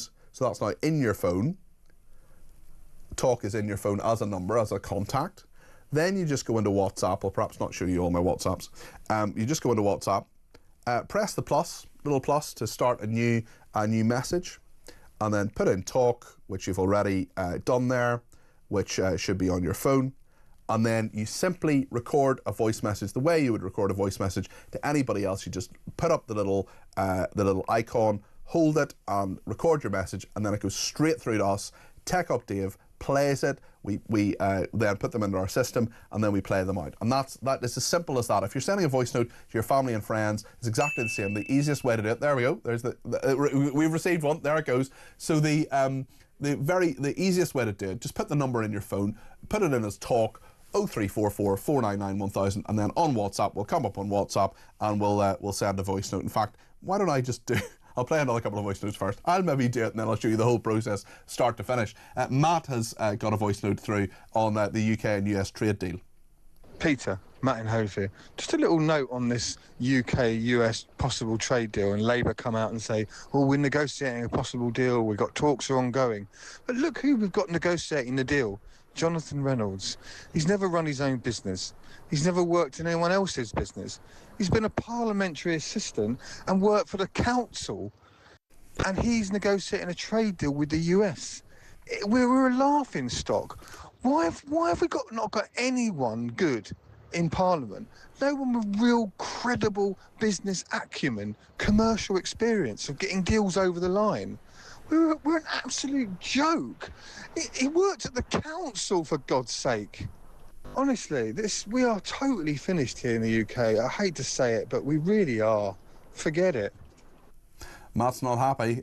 Jonathan Reynolds hopefully will have some experts around him from the business department who can help negotiate there as well. Just to go through this with you, right, so it's dead easy, really straightforward. I've got the talk WhatsApp in my phone here. If we just take the numbers off the screen there, if you don't mind there for a second, Faith, and then we have it in the screen. Then I'm going to go into my WhatsApp. I've got talk WhatsApp up there, so literally I've searched it, I've hit the plus, I've put in talk WhatsApp. Hold on here. Talk WhatsApp. I'm just getting it up on the screen there. There we are. And then, as I have previously, I'm just going to lift that little microphone, hold it up there. I am recording a message to show people how easy it is to send a WhatsApp voice note. Tech Up Dave's going to play this out in just a second. Then I'm sending it through. Has it got through? It'll come through in a minute. What we're going to do is we're going to play 2 more voice notes from Craig and Mark, and then we're going to play my... Oh, it's gone through. Excellent. Craig and Mark, let's play Craig's first on why do pundits think reform votes are a protest vote? Good morning, Peter. Why is it every time these politicians or these pundits you have on every single programme, with either people voting for reform, oh, it's just a protest vote, and we know they'll come back to us, and although Nigel Farage is just a one-man band, and we've had the Tories for donkey's years, we've had Labour for donkey's years, the SNP absolutely ruined Scotland, Labour's ruined Wales, between them the Tories and this communist Labour government are ruining the UK at all. We vote in reform. It's not a protest vote. You've had your chance. As we say, where I'm from, you've pulled your pot full.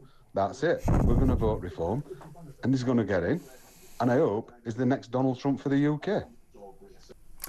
You've pooed your pot full. My goodness, that is an arresting image, or perhaps an image for which Craig should be arrested. Not really, I'm joking. Craig, that is a really thoughtful and really good voice note, and it isn't just a protest vote. And I think if the Conservatives, or indeed Labour, or any other party that is losing votes to reform, think this is just a one-off phenomenon, it's just a fad. You know, I remember people saying the internet was a fad. Reform UK is not a fad. It's going to be here for some years to come. It is a big political force in this country, and that cannot be ignored. I'm going to play my voice note in just a second, but before then we're going to play Mark. Hi Peter, Mark from Manchester. I'm just listening to your guest there. He says that you need ministers in there who know what they're doing. Name one cabinet minister who knows what they're doing or has ever had a proper job who are in government at the moment. Well, Keir Starmer, I suppose, was the Director of Public Prosecutions. That's a real job. That's a very, very serious job, Mark. But listen, I know what you mean, and there's a lot of frustration about politicians who a lot of people feel just don't know how to run the country. And if you've thoughts on that, let me know your thoughts. 0344 499 1000. That's also the number that you can send a WhatsApp voice message to. And for Patrick's benefit, and indeed for anybody else who wants to know, actually, how do I actually do that? I've just shown you, and now we're going to play out my message. This is from Peter in the news building in South East London. Hold it up there. I am recording a message to show people how easy it is to send a WhatsApp voice note. Tech Up Dave's going to play this out in just a second. There we are. That's the process. So, I mean, I sent that in about 3 minutes ago. It's already on the air. You can do the same thing. 0344 499 1000. The Kneecap controversy. This is the Northern Irish rappers who've said that MPs should be killed. We're going to talk to the best friend of one of the MPs who was, in fact, murdered by a terrorist a couple of years ago. That was Sir David Amess. And his friend is Mark Francois, who'll be live in the studio in just a second. Stay with us.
Across the UK, on DAB+, on your smart speaker, on your smart TV, and on your side.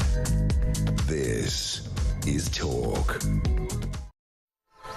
There are loads of people who are getting in touch about the controversy we were talking about yesterday. This is Kneecap, the rappers from Northern Ireland, who have said that they want the only good Tory MP is a dead one. Stephen says, this Kneecap business, does this make them far right or under the influence of the Tate brothers, or do we hold them account at some other level? Jason says, Kneecap are the type of band that will simply go away if they were ignored. Jason, I'm not so sure I agree with that. Tracy in Wakefield says, with reference to the Irish band, I do wonder what the response would have been if we changed the word Tory to Labour. It always feels to me as if the ideology of the left is acceptable. Lots of other people getting in touch about that. Lisa says, your question to Claire Muldoon earlier regarding why Kneecap think they can get away with their provocative comments. They have for years at their concerts in Northern Ireland shouted up the Ra. That is essentially praising the IRA, another terrorist organisation with no consequences whatsoever. And someone sent me a question to ask Mark Francois, who will be with us in just a second, after we just remind ourselves at a concert in London what Kneecap said to their fans. Tories. The only good Tory is a dead Tory. Kill your local MP. The only good Tory is a dead Tory. Kill your local MP. That is pretty straightforward. I would argue that's incitement, and I would argue the police have to do a lot about it. Well, we remember the MPs who were murdered, Joe Cox and Sir David Amess. Sir David Amess's best friend in Parliament is Mark Francois, the Conservative MP, who's with me now. Mark, thanks for coming in. I appreciate this, and I appreciate the voice note you sent us yesterday as well. Thank you. What do you think should happen now? Well, as I understand it, well, your viewers have heard those words for themselves. They speak for themselves. They are beyond despicable. I understand that the counter-terrorist police, who have apparently investigated this ban before, are now investigating these comments. And when that investigation is concluded, and I would proffer it shouldn't take long, it seems prima facie to me, if these people are then arrested and charged and tried and convicted, then I hope we don't so much throw the book at them as the entire British Library. And as you kindly said, Sir David was my best friend in Parliament. He was murdered in the line of duty at a constituency surgery. So was Joe Cox, who was a Labour MP. She was murdered in 2016 after a surgery. David was murdered in the autumn of 2021. Where I sit in the Commons, I look almost directly opposite at David's plaque, and Joe's is just behind me. Now, they all, one of those comments was, kill your local MP. The first one mentioned a party, the second one didn't. So that could be taken to apply to MPs of any party. So look, we live in a democracy. If people don't like their MP or think someone else could do the job better, they can remove them peacefully and democratically at a general election. That happened a lot last July. That's our way. You don't murder them. And it's even worse because this band were given £14,000 of British taxpayers' money. And your party leader, Kevin Badenoch, tried to stop that. She did. There was a court case about it, and Labour said it was not in the public interest to stop that. So a taxpayers' money has been given to Kneecap. That has happened. These people who are calling for people like you to be murdered, MPs and the system and the civil service has decided to give them £14,000. To me, that's disgraceful, and the Labour government said that it was not in the public interest to pursue that case. How could it not be in the public interest? They're called Kneecap for a reason. That is a punishment, as you with your background, Peter, will know very well, that was meted out by the IRA and indeed loyalist paramilitaries in some circumstances, for instance to people they believed to be informants or touts. They put a shotgun in behind your knee and blow your knee off. I've spoken to victims of it.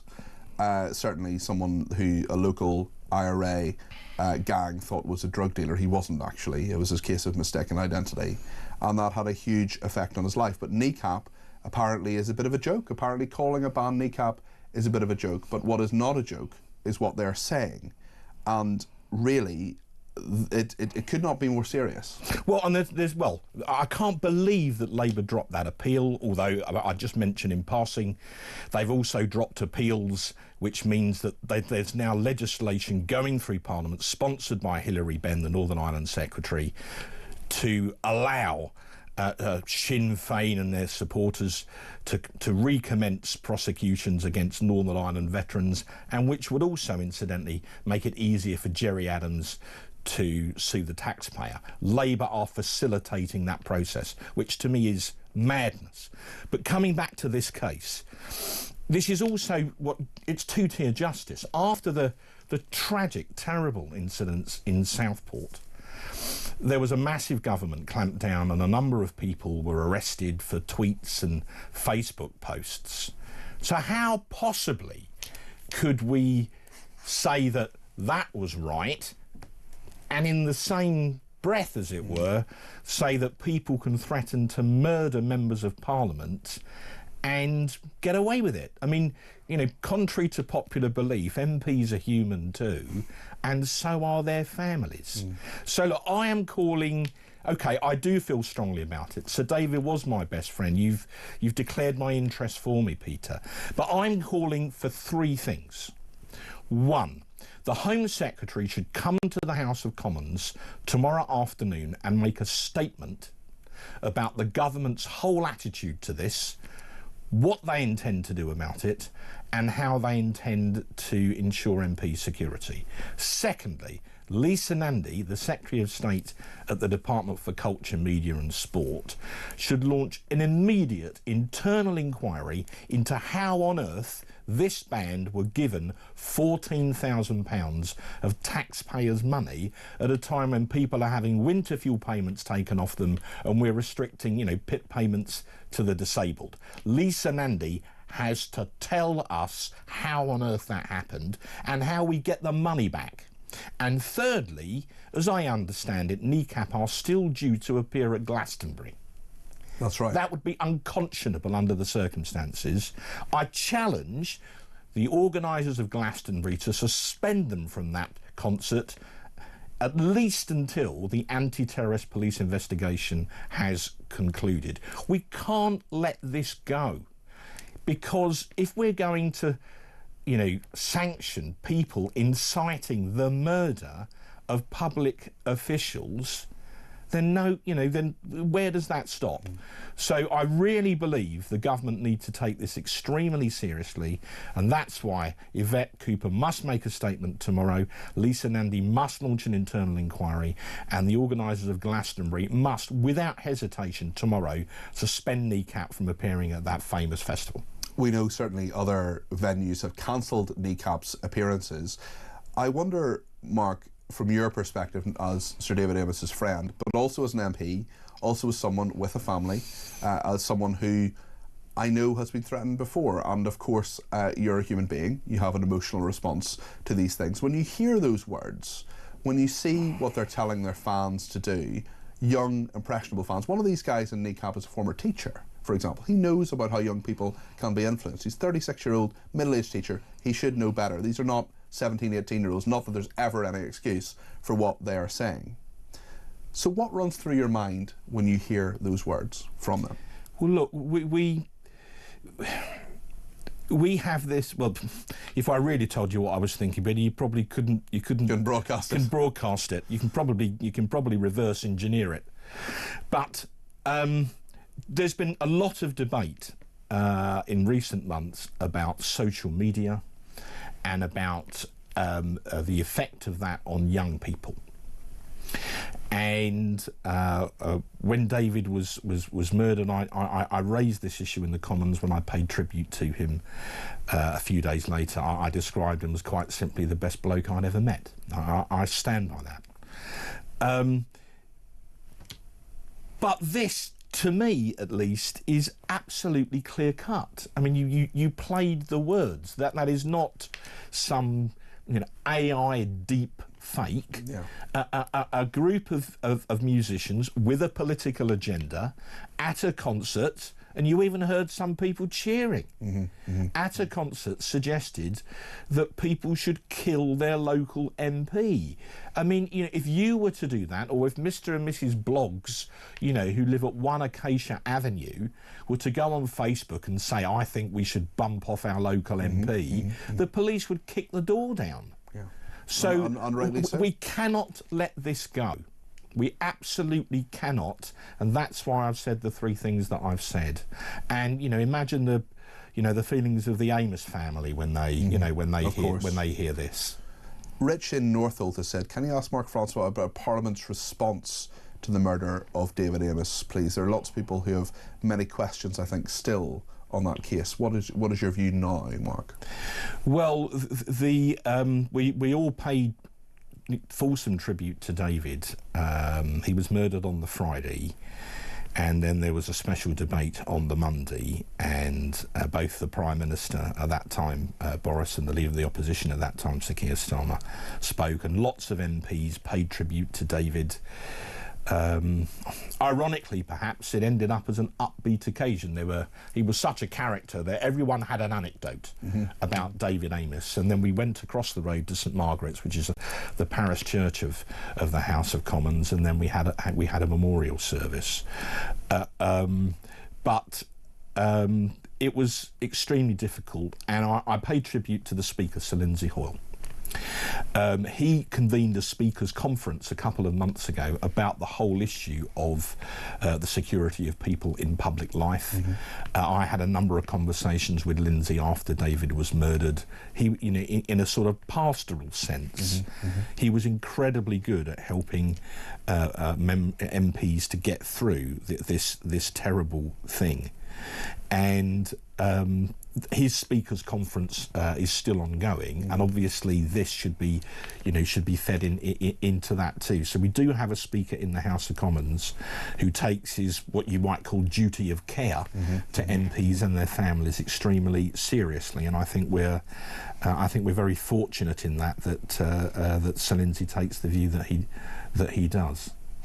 There's another story today that we're talking about. This is the BBC Arabic network using a contributor who has said horrific things about Hamas, praising Hamas, saying that Jewish people deserve to die, and praising Hamas when they have carried out atrocities. And we've had a message from one of our texters, Mary in County Down, who says there's a big parallel between the Kneecap incident and the BBC Arabic journalist stories. Concert venues and promoters knew Kneecap's vile views before booking them, and they're acutely aware now, so they should cancel them. She agrees with you on Glastonbury clearly.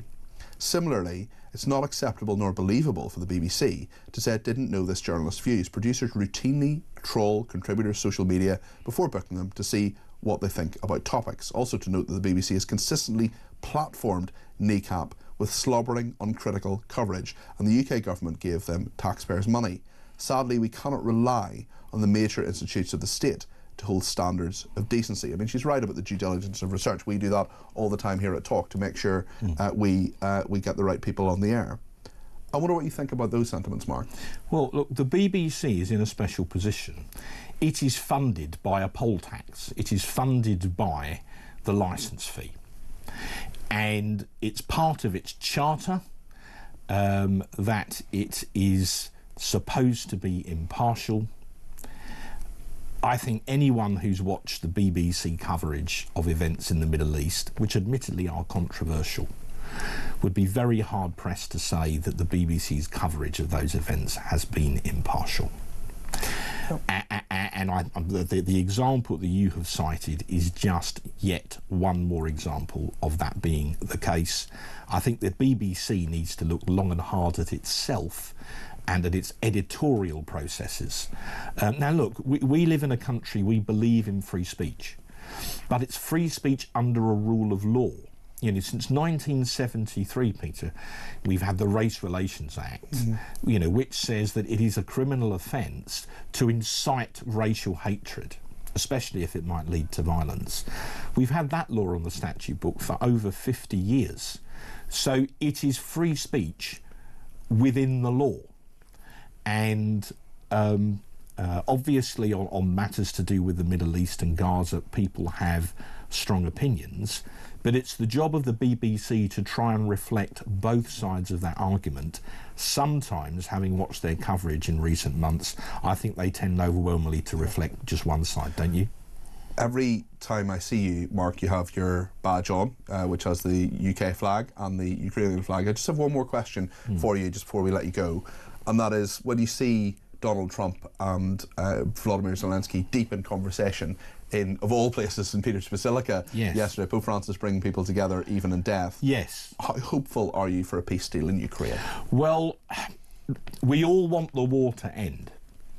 We want Russia to stop murdering Ukrainian civilians, as they did in what we now call the Palm Sunday massacre, when 33 civilians were killed by a Russian cruise missile on their way to church.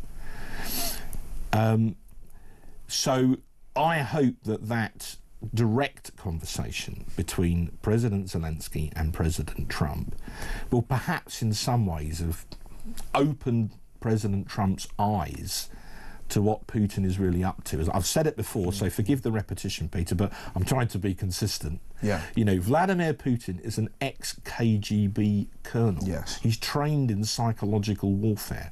I believe he's attempted to portray to Trump totally one side of an argument, and if Vladimir Zelensky was able in some way to rebalance that in his conversation with President Trump yesterday, all well and good. And I see now after that, you know, Trump has come out and called Putin out for deliberately, you know, delaying attempts at a ceasefire. So there can be no long-term solution unless the Ukrainians are part of it. So it's very important that Zelensky spoke to Trump yesterday, and as you say, perhaps even in death, Pope Francis was able to play some part in bringing about peace, which would perhaps be very fitting, actually. Mark Francois, thank you. That's Mark Francois, the Shadow Veterans Minister. We will have you in at some point. We keep booking you to talk about veterans affairs, and other things keep taking over. We'll do it, Mark. And just to clarify earlier on, Kneecap themselves did not threaten to murder MPs. They called on the crowd to do that. I'm happy to clarify that matter. And we'll talk more about this after the break.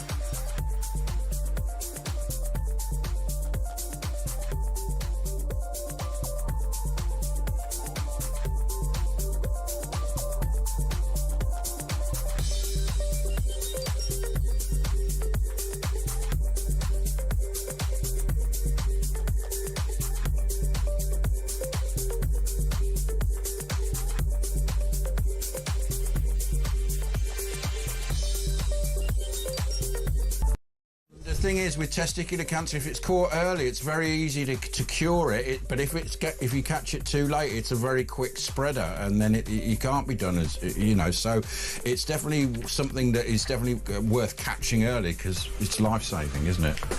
Absolutely. You guys sound like you're well versed, but yeah, hot bath or shower checks for lumps, pain, swelling, hardness, heaviness, anything not normal. Pain, any pain in there. Absolutely, go straight to the doctors. So 96% curable if caught early, but unfortunately we lose about 60 guys a year. Across the UK, on DAB+, on your smart speaker, on your smart TV, and on your side. This is Talk. Kenny in Edinburgh says, "Hi Cardi P, can you tell Mark Francois that I'm sorry he lost his friend David Amess? I can see how much he misses his pal, and the look on his face, his body language, everything. David will be remembered for a long time, and you're doing him proud by doing an honest job. God bless you, mate," says Kenny. Thank you, Kenny. Ironic, says this texter, how a fictional TV drama can apparently get Labour MPs talking and taking action, but when actual threats are made in the real world to MPs, to those very same politicians, they don't want to talk about it, says Jamie. Darren Dorothy in East Kilbride says, good morning, Peter. I agree wholeheartedly with Mark Francois. The ban's disgusting comments are so much worse than any of the tweets people were jailed for. People are influenced and follow bans. Action against this must be taken now. I love the show, says Dorothy in East Kilbride. Well, thank you. Peter says, presumably Mr Starmer will have them arrested, prosecuted and imprisoned in 1 week. Not why, because they are patriots or conservative right. Of course we need a strong defence force, but again, there are no Russians at our border, only our forces at their border. A few coming in on greyhounds as well. Julian says the greyhound debate shows the hypocrisy of humanity. Protect the greyhound while eating steaks, but will justify eating meat by saying how well the animal was treated before. Treat them well or badly, the end result is the same. We are ending a life for food. I'm a meat eater, by the way. Do something about the greyhounds and how they're treated, but a complete ban makes no sense to me. One more on the threats to politicians from Penny in Essex, who says, hi Peter, all these comments being made which are amounting to inciting death to politicians in particular, in my opinion, should definitely be dealt with very seriously indeed. But why are so many being totally ignored by the police? Instead they go after and arrest people for comments which are totally non-malicious and non-threatening. What is going on? I actually feel a bit worried when I see a policeman, especially all the rogue ones we've had. This is the last thing we should feel. Penny, you're absolutely right. Very sensible words there. Let's speak to Andrew in Halifax about Kneecap. Andrew has been in touch. He's given me a ring on 0344 499 1000. Andrew, what would you like to say? Hello there, Peter. Hi. Yeah, I mean, we've spoken many times, and you'll probably remember that, like yourself, I'm a passionate unionist, so all I would say is why should anybody be surprised? Because, you know, that ban, such as it is, springs from an ideology that is completely rooted in the praise and defence of terrorism throughout decades. And I think there are quite a few people, certainly some of our Northern Irish viewers and listeners, quite frustrated actually that it has taken the national media, and I hold my hands up in this regard, quite a long time to focus on this.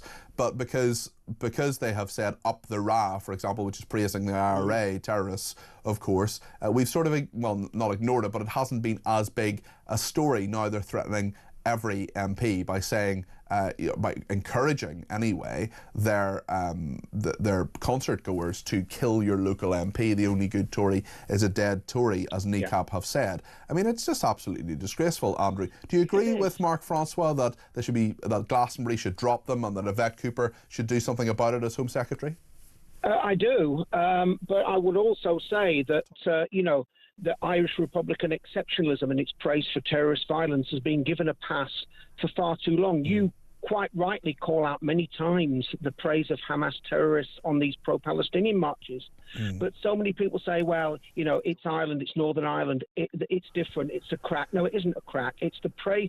You know, Sinn Féin have got to the top spot in Irish politics, and they still continue to praise and defend and excuse terrorist atrocities against this country. Yes, they do, and sadly it's democracy, and sadly, you know, they have a democratic mandate, Andrew, but I know what you mean. Every time I see, you know, Michelle O'Neill is the First Minister of Northern Ireland. Sometimes she does really good things. Sometimes she reaches out the hand of friendship to Protestants, to the Unionist community. And then sometimes she praises IRA bombers and people who've done horrendous things, Andrew. And I just wonder how long Sinn Féin in Northern Ireland, anyway, can continue to ride two horses, Andrew. Well, can I just say then, Peter, that it never ever stops, and Kneecap are no exception in this, it never ever stops those who hate the United Kingdom seeking to suck money out of it, because I believe Kneecap tried to take the British government to court. They did take the British government to court, and they got 14 grand. They got £14,000 of an arts grant. They shouldn't have got a penny of it. Andrew, thanks for your thoughts. Debbie in London says, regarding the disgusting behaviour of Kneecap calling for the death of Tories, the police know who they are. They've obviously committed a crime. Why haven't they been immediately arrested and charged and given at least 31 months in jail like Lucy Connolly? Are we seeing two-tier justice yet again, says Debbie. A couple of voice notes. First one from John on greyhounds. Lots of people getting in touch about this one. Good morning, Peter. My name is John Windley. The lady that was talking about greyhounds is totally wrong. And that man was talking about how when he looked after his greyhounds, he's a 1 in a million. Thank you. Bye-bye. Thank you, John. Much appreciated. Stuart says, banning dog racing is throwing the baby out with the bathwater. If there's a problem with injury, sort that problem out. Don't ban the whole thing. On the BBC, using an Arabic contributor who time and time again praised terrorists and said the Jews deserve to die, Andrew has said you can't expect the BBC to represent the British people when every government for the last 40 years has hardly represented them. Also, morning Peter, I do believe Kemi is pretty good, says this person. I just think she has come along at the wrong time. You can't save a sinking ship, sadly. I also believe that the UK is finished. They've all let it go too far, and they, as in Labour, are still in for too long. They will finish us in a devastating way. I'm truly afraid for not me, really. I am of an age where I will probably escape the worst of what is to come, but my kids will get it, and it makes me sad. Andy in Woolwich says, my good grief, if Mark Francois was leader of the Conservatives, I would leave Reform and go back tomorrow. What a terrific MP and common sense guy who talks for the people. Fantastic interview. We need many, many more people like him in Parliament. Great show as ever, Peter. Thank you, Andy. That's very kind of you to say so. One more Kneecap. Nigel says, great sense spoken by Mark Francois on your programme today. The Home and Culture Secretaries need to be held to account. Knowing Mark as my former platoon commander and Sir David Amess, who worked in the church with my mother, I completely understand how personal this issue with Kneecap must feel. We gave you that little tutorial earlier on how to send a voice note. Quite a few more have come in. I think Tech Up Dave might be a little bit upset at all the work he has to do. It's a first for him to actually do something. Nick has sent through a voice note. Good morning, Peter. Thank you very much indeed for your WhatsApp voice notes tutorial. I now know how to do it. And please have my first ever voice note. Goodbye. Nick, there you are. You're very welcome to have it on the air. And Dan has been in touch. He says, it's my 31st birthday. Can you say a happy birthday to me? I can, of course. Happy birthday, Dan. And say thank you to my beautiful wife called Kat. She has made the day amazing. Well, Dan, that's great. And I'm glad you're using your 31st birthday to tune in to this show as well. I appreciate that. And in a moment, we're going to be speaking to Lord Wolney, John Woodcock, who is the former government advisor on political violence. This is not just about the BBC, but about Kneecap as well. He's been very outspoken about that. You can be too. 0344 499 1000. We'll make sure we get loads of calls, texts, tweets and voice notes on in the next hour. Stay with us.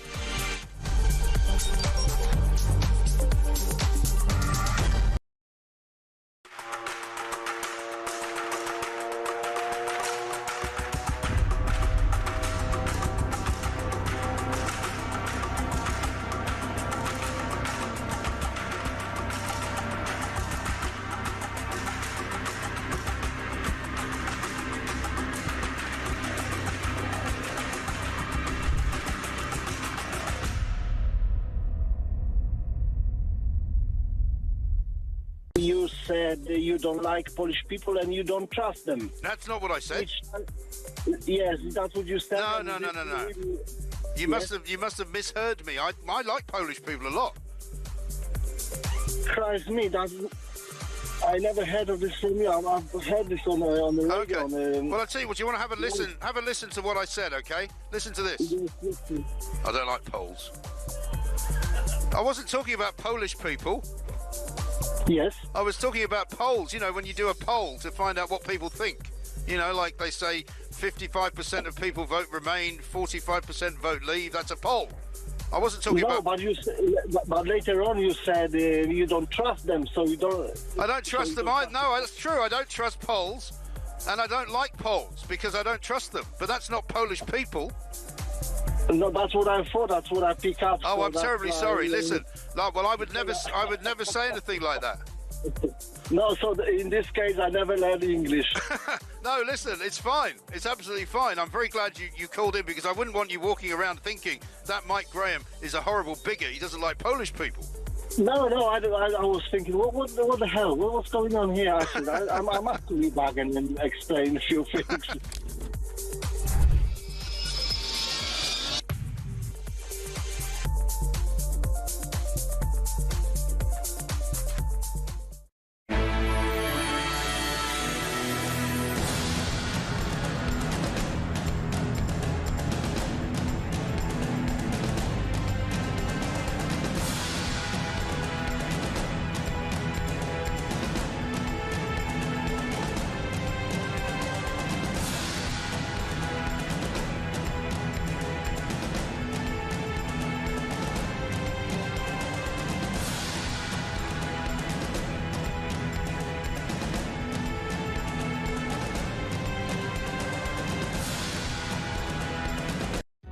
Across the UK, on DAB+, on your smart speaker, on your smart TV, and on your side.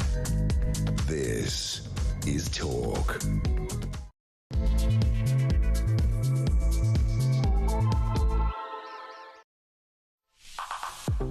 Good afternoon, this is Talk. I'm Peter Cardwell. Thank you so much for your company. There's some breaking news, and that is that pro-Palestinian demonstrators have thrown red powder on Tower Bridge during the London Marathon. That is just moments before leading runners went past. This is a video shared by Youth Demand, which is calling for a trade embargo in Israel, showing two people jumping over the barrier that separates spectators from the racecourse. I'll bring you more details on that in a second, and actually it ties into this whole idea of political action and even violence. Kneecap, the rappers from Northern Ireland who are calling on their supporters to kill all MPs, kill your local MP, and saying that the only good Tory is a dead Tory. We're also talking about the journalist who featured on the BBC Arabic a number of times calling for Jews to be burned as Hitler did. We've got the former government advisor on political violence and disruption, Lord Wolney, who'll be with us in just a second.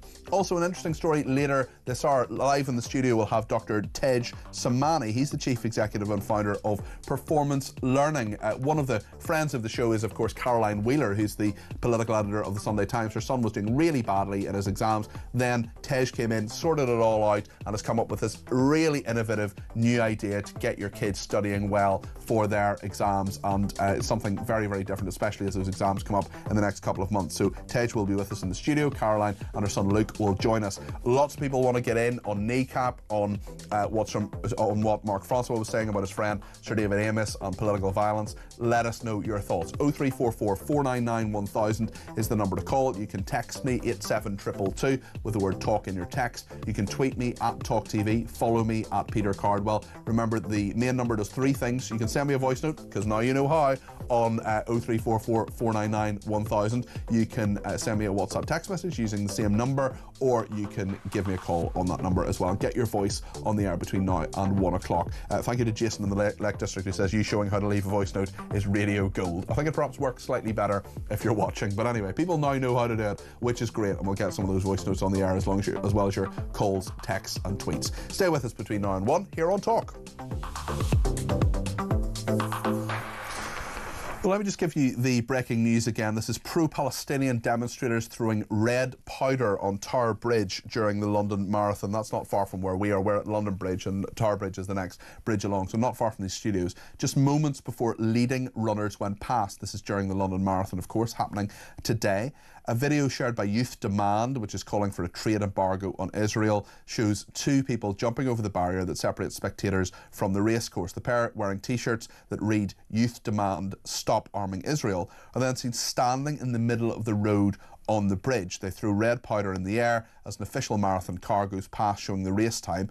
A motorbike with a cameraman on board continues while a second motorbike stops, and one of the riders gets off and pushes the pair out of the way just moments before the men's elite runners pass. Several police officers then jump over the barrier, detain the pair, the footage shows. We haven't got the footage just yet, but if we get it between now and 1 o'clock, we will certainly play it out to you. Youth Demand say the pair were arrested. Well, we're talking about this. We're talking about the Kneecap controversy, those rappers from Northern Ireland who've called for MPs to be killed, and also the journalist who featured on the BBC Arabic station calling for Jews to be burned as Hitler did, praising terrorists as heroes and saying children who were slaughtered would, as he put it, go to hell. So lots to discuss with Lord Wolney, John Woodcock, who is the former government advisor on political violence and disruption. He's a former Labour MP as well. John, thank you for joining us this afternoon. First of all, just your reaction to that breaking news. We've actually just lost John, but we'll come back to him in just a second. There are lots of people getting in touch, certainly on Kneecap, and Stuart saying Kneecap is just another example of two-tier policing. How many more examples are needed before Keir Starmer admits there is a problem? Neil says, what has Cooper or Starmer said on Kneecap? Their silence speaks volumes, says Neil, in what he calls his Labour-obliterated Wales. And Sue has been in touch on Greyhound, another big issue that a lot of people want to talk about. Sue says, I volunteer for retired Greyhounds. The Greyhounds retired in racing are well looked after. They have spa treatments, nail coats. We walk around the retired ones, and they walk and have outside runs for others. They are very happy. They also get treats and lots of fuss. Those do-gooders need to get down to the retired Greyhound Centre and take one on or reel their neck-ins, says Sue. On Greyhounds, actually, John in Buckinghamshire has been in touch. We'll try and get Lord Walney back. I'm sure we'll speak to him very soon. But in the meantime, let's have a chat with John in Buckingham about Greyhounds. John, what is the status? I know you've been taking them in for some years. What are your thoughts on this? Good morning. Am I actually talking to Peter? You are talking to me. Hello, John. Hello, mate. Hi. Yeah, listen, just a quick...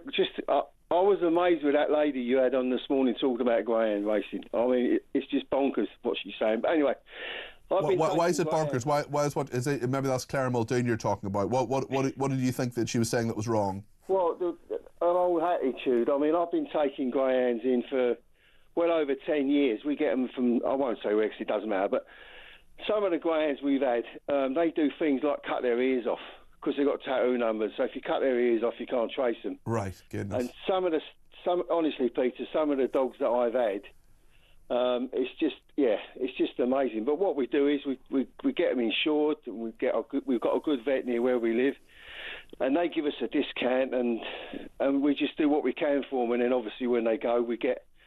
But the other downside is I'm getting quite old now. I'm a pensioner, and because the insurance on dogs is going up, so we ain't going to... honestly, it's not nice.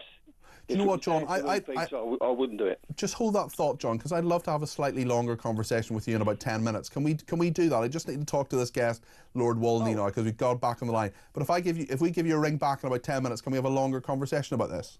If you don't mind, of course. Yeah, brilliant. Okay, John, we'll get you back in a minute or two, but we're just having a few connection problems with Lord Walney, just in the political violence. We'll go to him, and then I promise we'll go back to John. So, well, from one John to another. John Woodcock, Lord Walney, former government advisor on political violence and disruption, former Labour MP as well. John, we've heard about this demonstration. I don't think anybody's been injured, but certainly this demonstration at the London Marathon, pro-Palestinian demonstrators throwing red powder on Tower Bridge. They apparently have been arrested here. I just wonder what you make of this. Yeah, it is unfortunately now predictable, and it comes out to 24 hours very deliberately after Just Stop Oil apparently stopped this tactic of disruptive demonstration. Of course, the only thing that's happened is that they've changed the branding, they've changed the colour, and now you've got this essentially the same personnel called Youth Demand who can protest at will about Palestine, about eco-protests.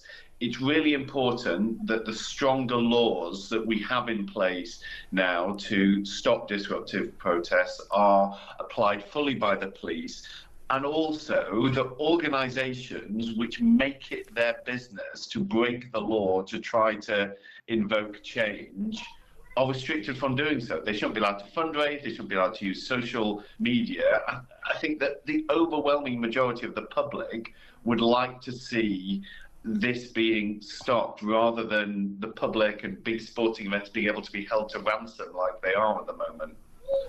We've just received the footage. Actually, we've just got it on the screen now, and what happens is the very first van goes past with the outriders. This is the very start of the marathon, and you see these protesters in the middle of Tower Bridge throwing that red powder. Now, that red powder, I expect, is harmless, but we're in a situation where the police are now intervening. Just for people who are listening on the radio rather than watching on the screen, the police are now arresting these people. It doesn't seem to have disrupted the race too much, but a few of those elite runners at the very, very start could have run into them, and they're running, of course, very fast.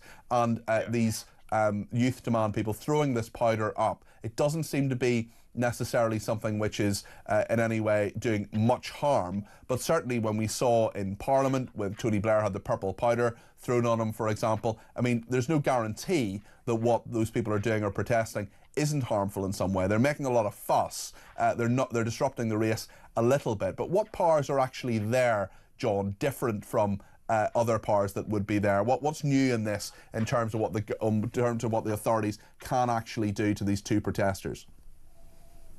Well, part of this is about the deterrent sentencing. So not specifically whether they are committing a crime or not. It's quite clear, I think, that they will be. But then what happens in the court system afterwards is really important. There have been many attempts by protesters to say that in incidents like this, that they are basically obliged or have a pass to be able to do this because the cause that they have is so important in their own eyes that what would otherwise be breaking the law in these circumstances is justified. Now, that has largely been debunked by the courts, which is a really important message. But the other message which can be sent is that there are consequences for doing this stuff. And if you decide to make a scene like this, and it could have easily disrupted the whole of that elite event with all of the prestige and planning that goes into the London Marathon, could have been really damaged. If you do things like this, you will face jail time. And these organisations, the ringleaders of these protests, have pushed back very strongly against the idea of strong sentences. Some of them have tried to hold me personally responsible. I mean, look, I wish I could have that kind of influence on the judiciary. They are very clear that I or any politician does not. But if those people do end up in the courts in decent time, which is a problem, it takes a long time to get people through the system at the moment. But if they get in front of a jury, are convicted, and then given proper jail time, that I think can make these new generations of idiots coming through think again. They've thrown a bit of powder, which, of course, is disruptive and needs to be dealt with. They've now been arrested. The people who don't appear to be arrested are the rappers Kneecap, who, if we just play this clip again, we can just remind ourselves of what they said about killing MPs and Tory MPs and how the only good Tory is a dead Tory. Those are clearly inflammatory, incendiary comments, encouraging people to violence, in my view. This is what Kneecap said at a recent concert in London. Tories. The only good Tory is a dead Tory.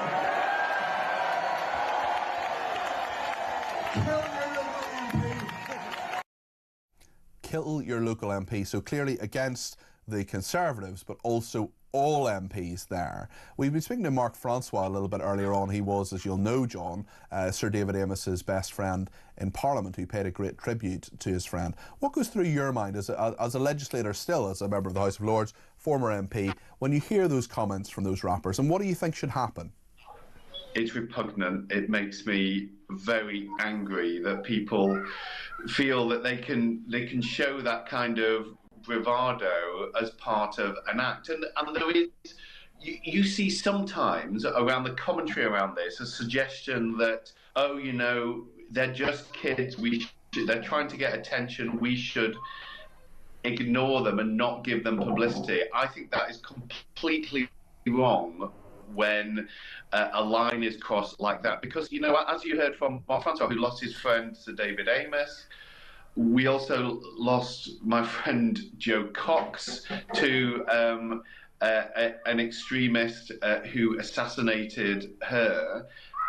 MPs are at risk. People do commit violent acts against them in the name of a whole range of causes. So those kind of comments put members of Parliament in increased danger, and it is incumbent now, that evidence to me seems very clear, it is incumbent upon the police to view that and to act swiftly. I'm afraid this is now a test case of what the level of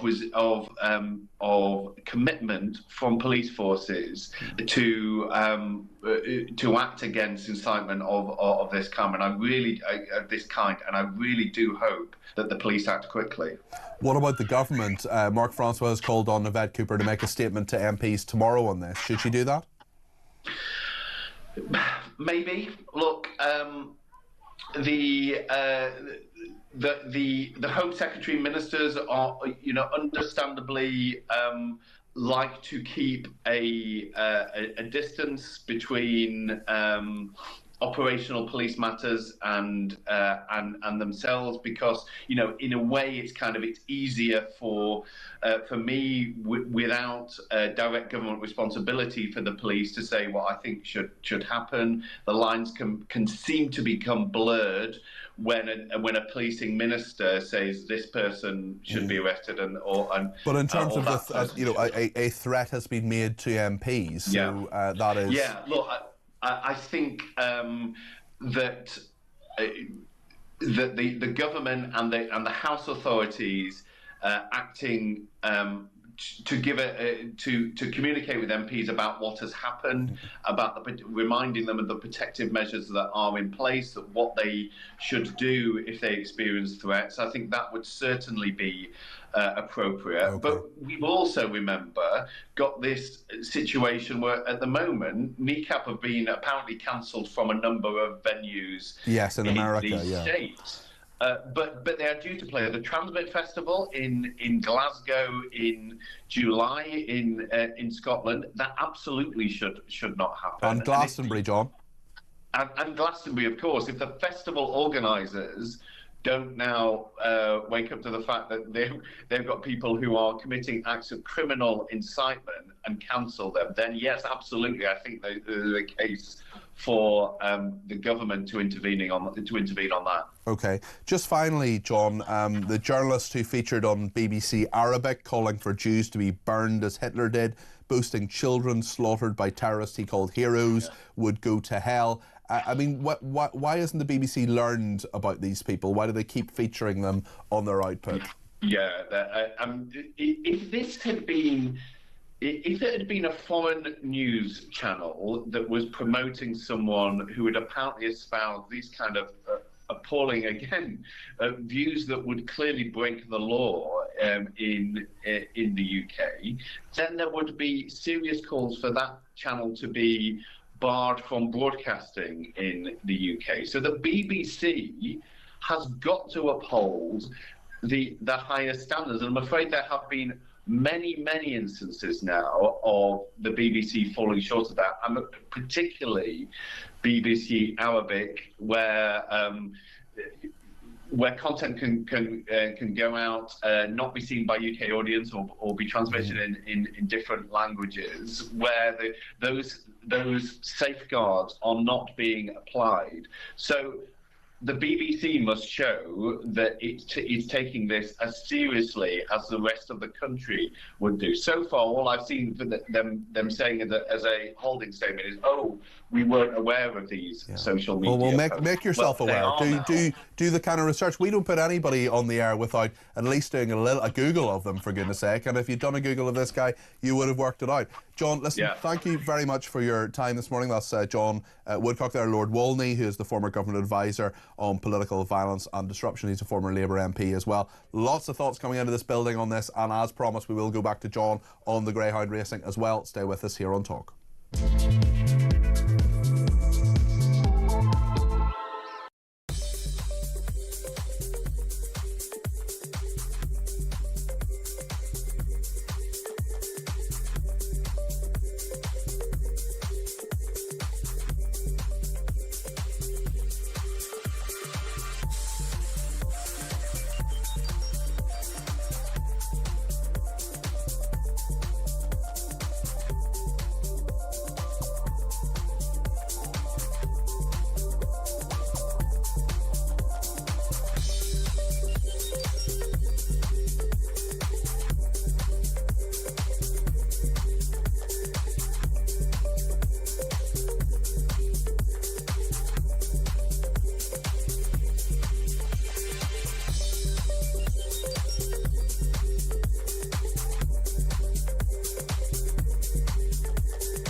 Cited women of a certain age, and then it was a mess because Rod Stewart got involved, and then lots of people like Vanessa Feltz and other people came, Kirsty Allsop came on board and said, we've also experienced problems. What he said is, the investigation's still going on, but he does say that he was left suicidal and that his mum passed away at the end of last year, and that was, that took up the final few days.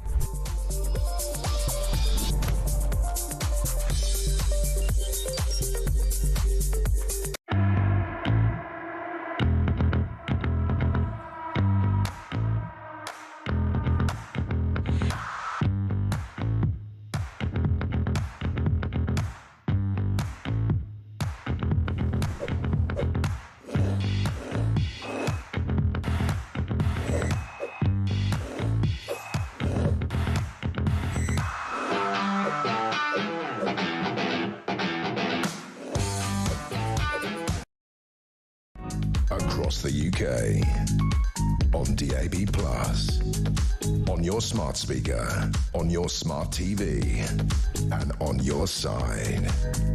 This is Talk. Well, thank you to everybody who's been in touch with voice notes. Some of them, I think, now that I've shown you, perhaps people who don't know how to do them, are maybe a wee bit on the long side. We got one over 6 minutes. Less than a minute, please. If it's over a minute, you're not likely to get it on the air, I'm afraid. Patrick's was 25 seconds. He kept to the rule, and we want to give as many people as possible a chance to get their voice on the air. Let's hear Patrick's on Kneecap. Hi, Cardi P. This is Patrick from Nottingham, who now knows how to send a voice note. Hey! Regarding this Kneecap band, either they should be sent to prison or the tweeters, TikTokers should be released from prison and given some sort of compensation. It's just shocking two-tier justice. Thank you. Thank you, Patrick, and I'm glad you know how to send a voice note. That was a good one. Don't make it your last one, your first one, but not your last one. JB has got thoughts on Kneecap as well. Regarding the so-called pop group Kneecap, some will do anything for publicity. It's a shame its music can't speak for itself. But as far as the crowd is concerned, I would have thought they might have had something between their ears to realise that what was being said was wrong and react in a different way. That is probably one of the most shameful things there. The idiot on stage had a microphone. He obviously hasn't got a brain cell between his ears. And I really feel embarrassed for the parents of all those people there. I think you make some really good points there. The crowd is, they were there, they had agency, they could have walked out, they could have not gone in the first place because they know exactly what these people are like. This person says Kneecap are scumbags. If Lucy Connolly got 2 years for what she did, Kneecap should get 10. It's been heartwarming, says Zen Master. It's been very heartwarming to see the overwhelming number of Labour MPs who've taken to social media this morning to condemn knee crap, I'm reading it out here, on their violent rhetoric. Oh wait, they haven't. Another voice note from Tina, please, on the Tories and Reform UK perhaps getting together. Hi, Tina here. It's a great show. I think Conservatives and Reform should get together and maybe call themselves the Reformed Conservatives. Very, very interesting thoughts there. Lots of thoughts coming in, including on the disruption at the marathon. Afternoon, Peter says, Maggie, these disruptions have gone too far, for crying out loud. That could have been anything. There has to be a strong deterrent against this, not just slaps on wrists, bang them up and give them a criminal record. Michelle says, I knew some useful idiots would disrupt the marathon. I will be looking into rehoming an ex-racing greyhound, hopefully, after my poor old Cocker Spaniel inevitably passes. They're beautifully natured dogs. I've wanted one since I briefly worked at the Dogs Trust, as the young lady says, Michelle. Well, Michelle, thanks for your thoughts on both those issues, and we're just playing the footage again for people who are watching. These are the two people from Youth Demand who put red powder over the very start of, well, the front, I should say, of the marathon, the elite runners who are running in the London Marathon today over Tower Bridge. They were bundled off and then arrested. And Michelle, you talked there about adopting a dog. Your Cocker Spaniel still with us, and I hope will be for some time to come. But when that Cocker Spaniel sadly leaves us, you're thinking of getting a Greyhound, which is lovely. And I know John in Buckinghamshire, who we spoke to a little bit earlier on in the programme. And John, thanks for your patience. I just wanted to have a slightly longer conversation with you, actually, and talk about this. So you take in greyhounds. What would you say to the people who say, look, there's no problem here and greyhound racing is fine and we just need to calm down a bit? Are you actually talking to me now? I am indeed, John. Go ahead. Sorry, I'm watching you on the iPad. Right, okay. Well, put the iPad down, and because it's maybe a few seconds behind me, but the iPad just can't keep up with me, John. But in regard to the greyhounds, there are some people saying. I mean, we've got Leslie, for example, saying, "What's next after banning greyhound racing? Will angling be next?" There's some people saying actually maybe we shouldn't ban it. What do you think, John? Well, okay, if all I can say is if maybe banning it's. Perhaps that's a bit. I don't know. Me personally, I would never go to a greyhound racing because I don't want to see what goes on round the back of the door. If you understand what I mean. Yes. All I can say to you is that we've been doing this for 10 or more years. They were brilliant, honestly, Pete. I know you love cats, but they are brilliant. What do you see? I mean, we're aware there could be children listening and things, and we don't want to be too graphic, John. But what do you see? What are the kind of injuries and ways in which people have treated greyhounds that you're aware of? Pete, I don't want to say what I've seen because it's on the radio. Yeah, whatever, but sure. It's I'm being told and various others. Yeah, it's not. All I can say is I don't understand why people treat greyhounds the way they do. I mean, at the moment, if you was to come around my house, I've got 3 now, 3 greyhounds, and I used to have 4, but as I said earlier, I'm getting old, so I can't do it. But honestly, why they treat them so bad, I don't know. If they can't run anymore, they're no good. And the main problem is, I don't know whereabouts, but somewhere in Ireland, they breed them and bring them over in a van and do all sorts of stuff with. If you go on YouTube, you can see some of the stuff that goes on. I won't say because it's the middle of the... No, I know, but they're clearly badly treated. They're bred to race. They shouldn't be. And you're someone who's rescuing them and treating them well. How do you rehabilitate them, John? What do you do? Well, so far we've had, I don't know, maybe 1 or 2 dodgy ones that they won't go near people. So you've got to be careful. You put a muzzle on them if needs be. But at the moment, Peter, the only one I've got that's a bit dodgy is a dog. A lady, well, she's a bitch called Lizzie. She don't like other dogs, and I live in a village, so if she sees another dog, she goes a bit loopy. But everybody knows me and everybody knows my dog, so if they've got a dog, it just works, Peter. But other than that, my other 2, honestly, I know you love cats, but I'd recommend perhaps not if you've got cats. Greyhounds no good, but honestly. I just don't understand why people treat them like they do. I love them to bits, and all the time I can walk around, I will do. Yeah. Well, John, you're doing a good job, and thank you for doing that. You're a good man, and you're looking after those animals that have perhaps not been treated particularly well. So thank you, John. Appreciate what you're doing. And everyone who rescues animals, there was another person who was talking about volunteering in a Dogs Trust shelter. I mean, it's a great thing to do. It's so rewarding as well. And I'm a big fan. I used to volunteer at Cats Protection in Northern Ireland, and maybe I will again at some stage in London. I'm a member anyway of Cats Protection. It's a great organisation, and I'm actually in touch. I'm writing this book at the moment about animals and politics, and I've been in touch with a press officer at Battersea Dogs and Cats Home, and her name is Kat, and she has a cat, and she lives in Catford in London. Cat with a cat who lives in Catford. So obviously, because of the way my mind works, I just find this hilarious. Thank you to John, and thank you to everyone else who has been in touch about that. Davy Reese says Kneecap chaos, the police won't do anything because the coppers are scared. Dawn in Chelmsford says, as a follow-up to my Greyhound post, I'm a great supporter of animal charities. Animals really need a voice. Naturally, Greyhound owners will refute allegations of cruelty. Sonia says, your guest states the government does not want to interfere in frontline policing, and yet they did exactly that over the unrest relating to the vicious Southport murders last summer. But it seems when a hard left group like Kneecap openly incite harm on Conservatives, this hard left government remains quiet. 2-tier everything. Cliff in Berkshire. Cliff, I haven't heard from you in a while. I hope you're well. Hope everything's all right with you. Great to hear from you. Cliff says, morning Peter, Youth Demand have achieved their goal, publicity. I would always feel uneasy about stopping people from protesting, but some people take it too far. Why do we always give so much sway to single issue groups? And one more before the break comes from Gary, It says if Trump employs secondary sanctions on Russia, that would mean imposing sanctions against every country doing business with it. Well, that's China and India for starters, because they're buying Putin's oil. But of course, it would also involve sanctions against the EU, because 14 years after he annexed Crimea, every member of the EU is still buying Putin's gas, 22 billion worth of it last year. And if Brussels is on board with secondary sanctions, will it have to impose sanctions on itself and stop member states from trading with each other? The truth is, it's very easy to criticise Trump from the sidelines for not doing more to pressurise Putin into ending this war, but I'm not sure that people will have fully thought through the consequences of what would need to be done to bring that about. Gary, thanks for your message. If you want to get your voice on the air between now and 1 o'clock, the number is 0344 499 1000. Loads to talk about, including a really interesting story. Caroline Wheeler, you may know, is a political editor of the Sunday Times. She comes on every now and again to have a good chat about politics with us, and we always love hearing from her. Her son is doing his GCSEs at the moment. He's having a really rough time.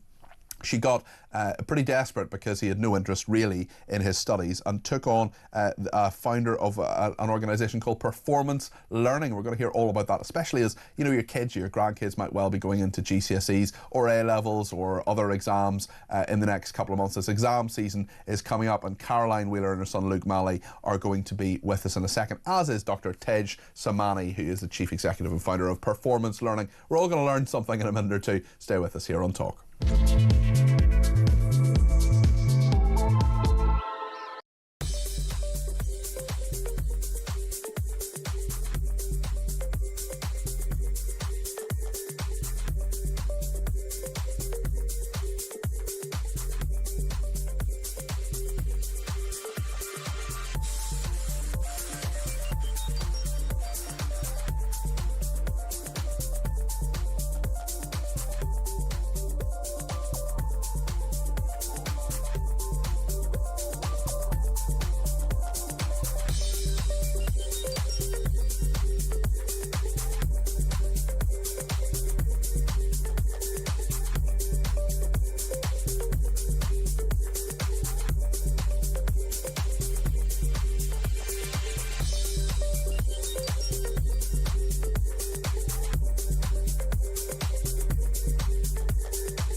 Across the UK, on DAB+, on your smart speaker, on your smart TV, and on your side.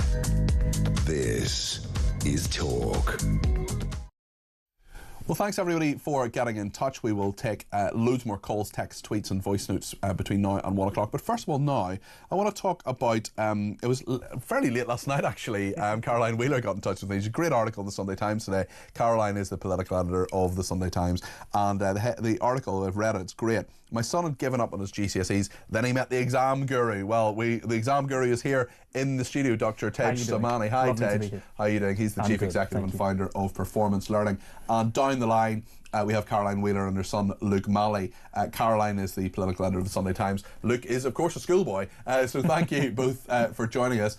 Caroline, why did you decide to write the article and tell people all about, we'll talk to Luke in a second, but clearly as a mum there was a lot you wanted to do, and you wanted to kind of solve the problem of Luke's perhaps lack of interest or lack of motivation? Yeah, I think it was because I hear so much from my friends as well who've got children going through GCSEs at the moment, and we're all collectively sort of struggling with sort of trying to motivate our children to revise. And there's a hell of a lot of pressure on them as they go into exam season. And I think in January this year, we really hit rock bottom with Luke, bless him. He was really struggling. He just had his mock GCSE results. They hadn't gone exactly as he'd hoped. And he really felt that the effort that he had been putting in to his studying was not being rewarded with the marks that he felt he deserved. And he just basically turned to me and said, I've given up, Mum. I'm not going to revise. I don't really care about my future. I'm not worried about getting a job or any of those things because I just can't do it. How did you reach that level, Luke? Tell us a bit from your perspective, because you know you've been through lockdown. You're someone who's now facing GCSEs, and clearly it's been a rough ride for you. I mean, I know your mum. I've met your dad. They're both intelligent people. I'm sure you're an intelligent lad too. But in terms of putting the work in and getting the outcomes, it just wasn't happening. Just tell us a bit about that, Luke. Well, I mean, so I thought I was working to a fairly high level, But the problem was, it wasn't the fact, it wasn't my work rate, it was more the fact I didn't know what to work on, and I'd just do whatever I thought was work, and it wouldn't be even revision, it'd just be writing down notes. And it got to a point where I thought I'd revised to a point where I was going to get what I expected out of my mock results, and instead it didn't go to plan, and it just, once that happened, I just lost all motivation, because it was because we became so close to my GCSEs, and I was like, they're right around the corner. It sort of just went, I sort of just lost my headspace, and I just felt like nothing was going to work. So maybe lost your confidence a bit. Yeah, exactly. And I just said, I'm going to stop, pretty much. That's what I did. Okay, so then you turn to Dr. Tej, who's here in the studio. How do you see many people like Luke in your line of work, Tej? And of course, I'll ask you a little bit more about the sort of lockdown impact of all of this as well. But tell me from your perspective, when you met Luke, what did you think? So I was looking at a young man who had just so much potential, and just needed his real true colours and his inner genius and his inner talent to come out.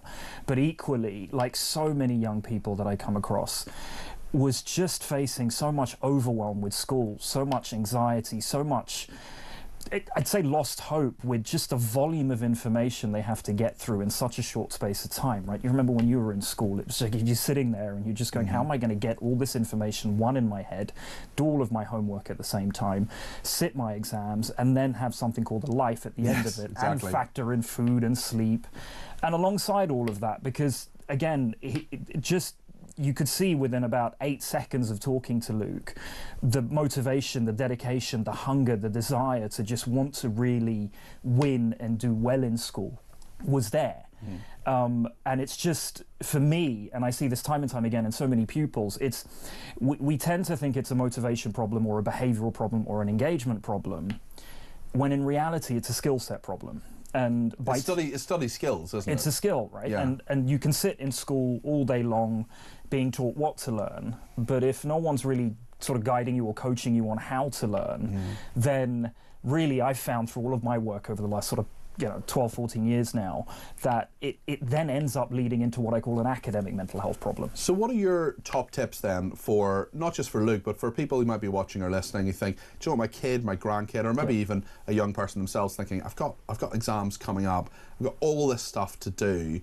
What would you say now at this stage, especially, we're at the end of April here, people are going into exams in the next 2-3 weeks perhaps, into June, July. Tell us what you would do now. Now, so I'd separate your routine into 2 key parts.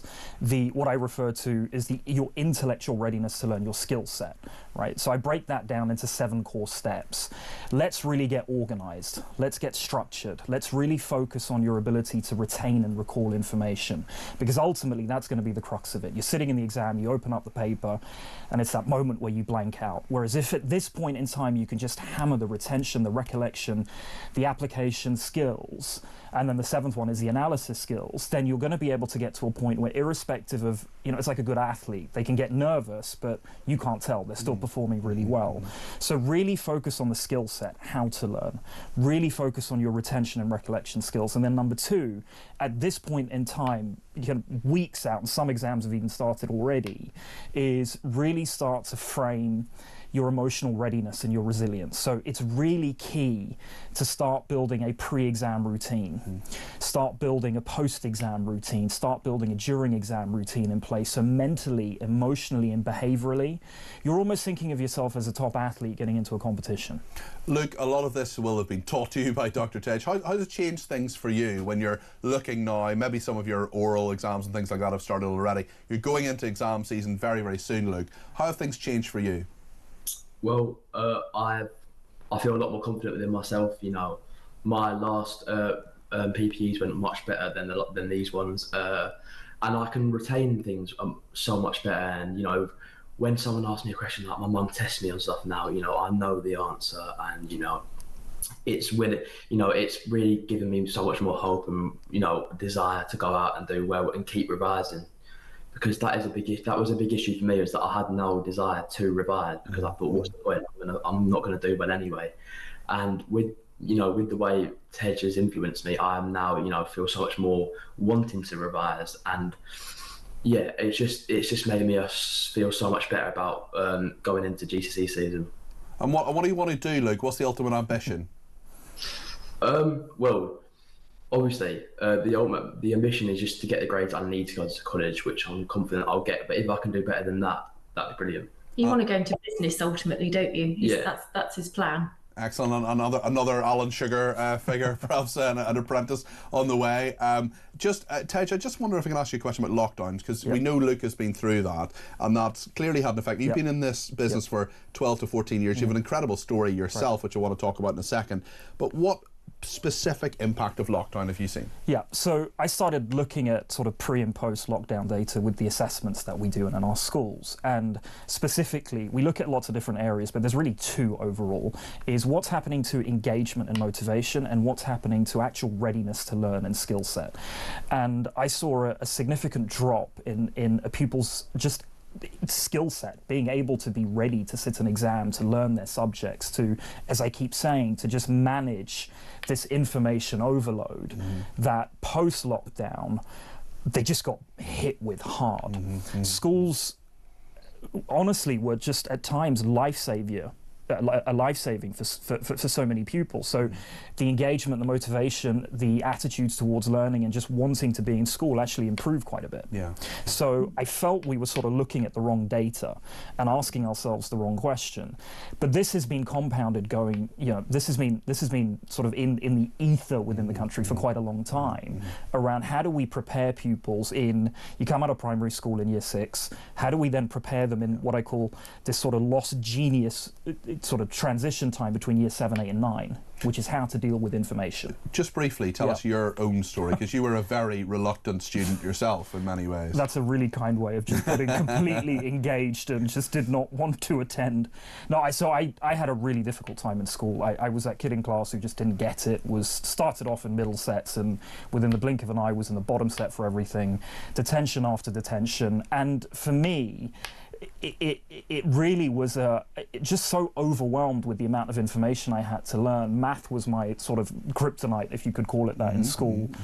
And then every time I had English or history and I just had so much homework, I just felt so stuck.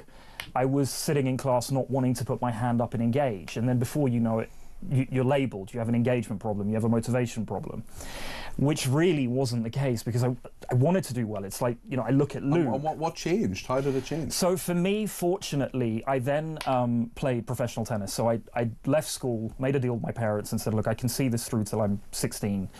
And then it was the difference between being taught and being coached. And that was the epiphany for me, that my tennis coach at the time coached me into first really looking at my behavior, my discipline, my routine, my mindset, to really get me to a place where I felt I could win.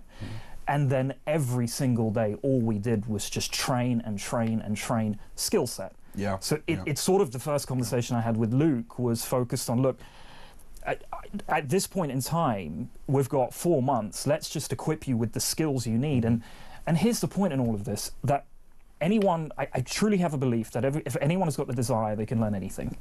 And skills can be taught like that, right? And I recall that first session I had with Luke. Within about 45 minutes, I asked Luke, look, let's pick the most difficult subject, the most overwhelming subject. So he went, okay, where do we start? And I would just pick the worst one.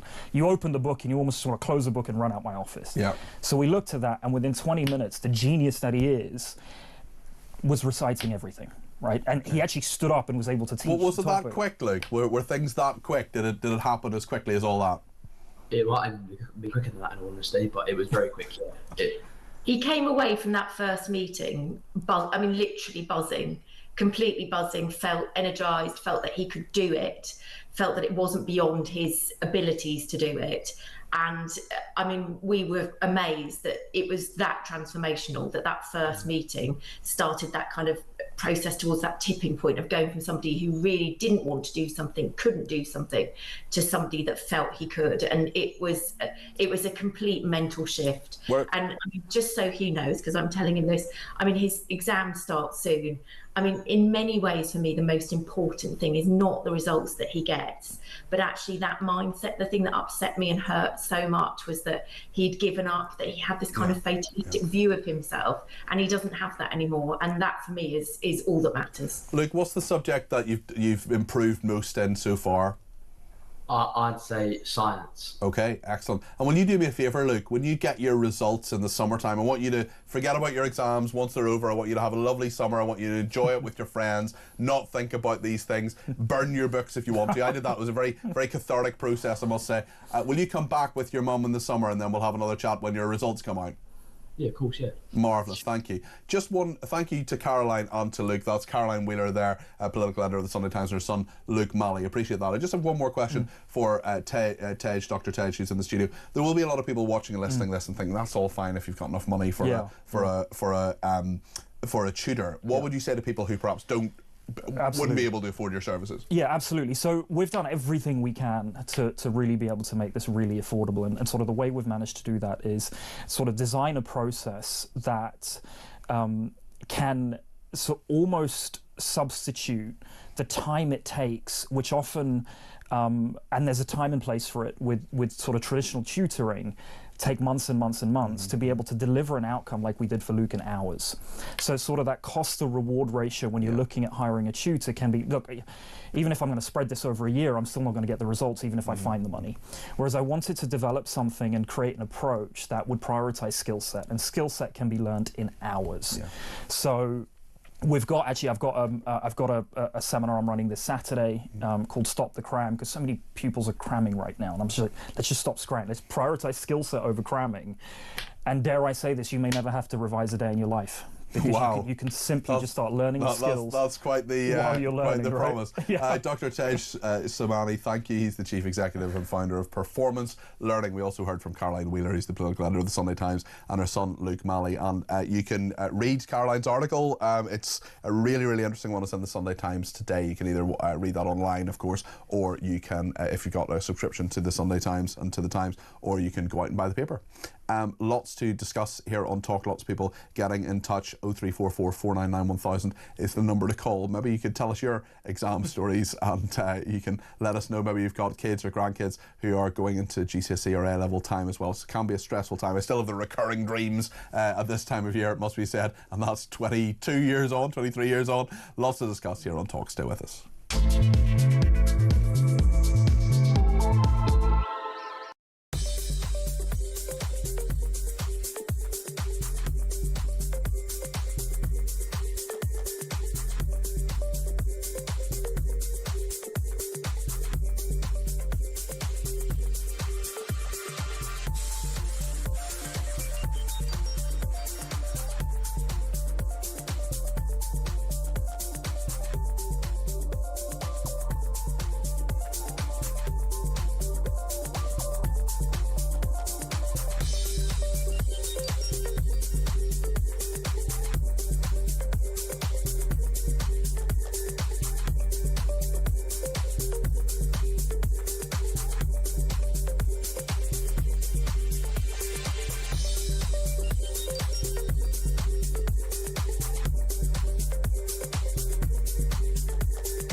So we're just hearing reports that Donald Trump and Volodymyr Zelensky have held a meeting ahead of Pope Francis' funeral. It's alleged the pair also agreed to meet after the funeral later today. We were saying that's going to be a very uneasy relationship, of course, because the deal on the table, as far as we understand from the United States to Ukraine, is you take it or you leave it. Steve Witkoff had been meeting with President Putin. There's no doubt that Trump wants to have a closer relationship with Putin. That has left Zelensky in a very invidious position.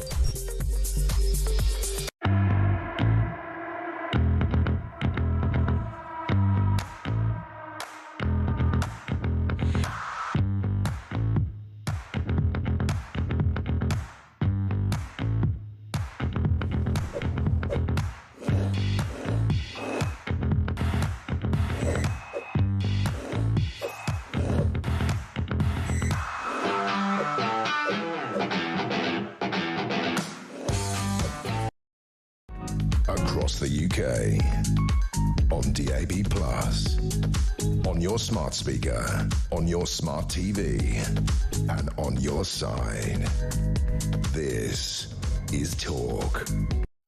Thank you for everyone who's got in touch on Twitter. They don't like admitting it, says this person, but the Tories are 90% responsible for where we are. Labour are vile, misogynist, anti-British socialist, but they're only there because of 14 years of dreadful misrule and apathy. Another person points out that the Eden Project is still advertising Kneecap on the 4th of July. Eden Project says we demonstrate and inspire positive action for the planet. Healthy planet, healthy people. Search, join, act, says the Eden Project in Cornwall. I wonder if they will still be hosting Kneecap. And Paul says, surely the name Kneecap is offensive to people who are opposed to terrorism and torture. Kneecapping is a form of malicious wounding, often as torture, in which the victim is injured in the knee. The injury is typically inflicted by a low-velocity gunshot to the knee pit with a handgun.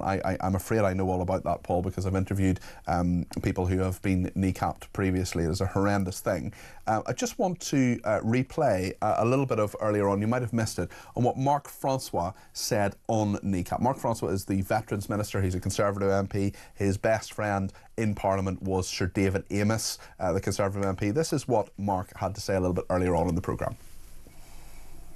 Your viewers have heard those words for themselves. They speak for themselves. They are beyond despicable.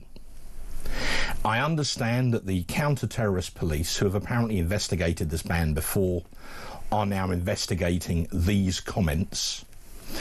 And when that investigation is concluded, and I would proffer it shouldn't take long, it seems prima facie to me, if these people are then arrested and charged and tried and convicted, then I hope we don't so much throw the book at them as the entire British Library. And as you kindly said, Sir David was my best friend in Parliament. He was murdered in the line of duty at a constituency surgery. So was Jo Cox, who was a Labour MP. She was murdered in 2016 after a surgery. David was murdered in the autumn of 2021. Where I sit in the Commons, I look almost directly opposite at David's plaque, and Jo's is just behind me. Now, they all, one of those comments was, kill your local MP. The first one mentioned a party, the second one didn't. So that could be taken to apply to MPs of any party. So look, we live in a democracy. If people don't like their MP or think someone else could do the job better, they can remove them peacefully and democratically at a general election. That happened a lot last July. That's our way. You don't murder them. And it's even worse because this band were given £14,000 of British taxpayers' money. That's Sir Mark Francois speaking to me a little bit earlier on. A lot of people have been in touch about that. Quite a number of people in touch as well about the BBC and the fact that there was a commentator who repeatedly referred to Hamas as heroes, said it was good that Jewish children had died. That contributor continued to be used for some time on the BBC. And Georgina in London's given me a ring about that. Georgina, you're on the air. You're very welcome to the programme. What would you like to say? Well, thank you, Peter. Well, I'm totally disgusted about this Arabic hate speech on the BBC, which I think should be renamed the ABC. I thought BBC stood for British Broadcasting Company. You know, what's British about what they are broadcasting? It's disgraceful. This has got to stop immediately. You know that there's a serious threat because of hate speech that positively encourages violence towards other religions, when even countries that share the same religion, Peter, like Saudi and Dubai, will not allow these radical preachers within their realms. Well, we're talking of course about Islamism, and we're talking about these people who are praising Hamas and so on. I mean, when we put people on the air here, we do a bit of due diligence. We Google them, we see other things they've done. We don't just put any Tom, Dick or Harry on the air. And the BBC says they didn't know that this person held these views. Oh, come on. Come on, That's Peter. what I think. That's what I think. integration of these individuals is never going to happen, and for the BBC to allow this to be broadcast goes far beyond a lack of due diligence. This is a direct encouragement for racial hatred. Radical hate speech has got no place within our Christian community, Peter, or our Christian country. Or any community, Georgina. I totally agree with you on all that you say there. I just want to quickly put in a call from Anne in Sussex now about education. Anne, you're very welcome to the programme. Just a couple of minutes left. What would you like to say? I'll be short, Peter, thank you. One, I call that treason, what's going on in this country. But going back to education, which I am passionate about, as a nation, we have failed so many children in our country who have gifts that they need to be using.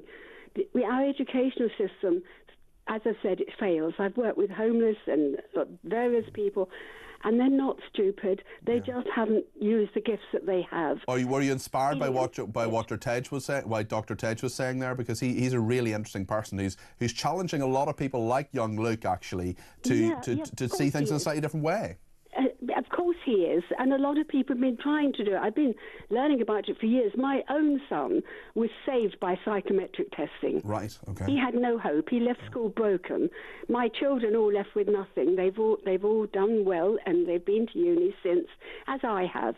And I've been with people who thought they were washed up. Yeah. Why are we doing that as a country? And we just need to value people in different ways, Anne, as well. It's not all about academic achievement, but if that's the thing that you need to do just to get through, well then anything that encourages you in those skills can be so helpful. Of course it is. Weren't we a Great Britain because of all the people with their inventions, their bright ideas? We were forward thinking. I think these huge schools and their educational system is dumbing down. Well, let's try at least to encourage people to get some of that back. Anne, thank you so much for your thoughts there. Thanks to Georgina as well. Thanks to James, who says, great show. Big thank you to all the techies and Dave. Dave's certainly been a busy boy today, as have the rest of the team. Chris Jacobs has been the producer. Tommy Bateson, the assistant producer. Davis Fang and Faith Eden have been the visual producers. Porrick Birmingham, the video editor. Dave Rhodes, of course. Tech Up Dave, the technical operator, the clues in the title. And Dean Spencer has been the weekend editor as well. So thank you very much indeed to all of them. I will be back on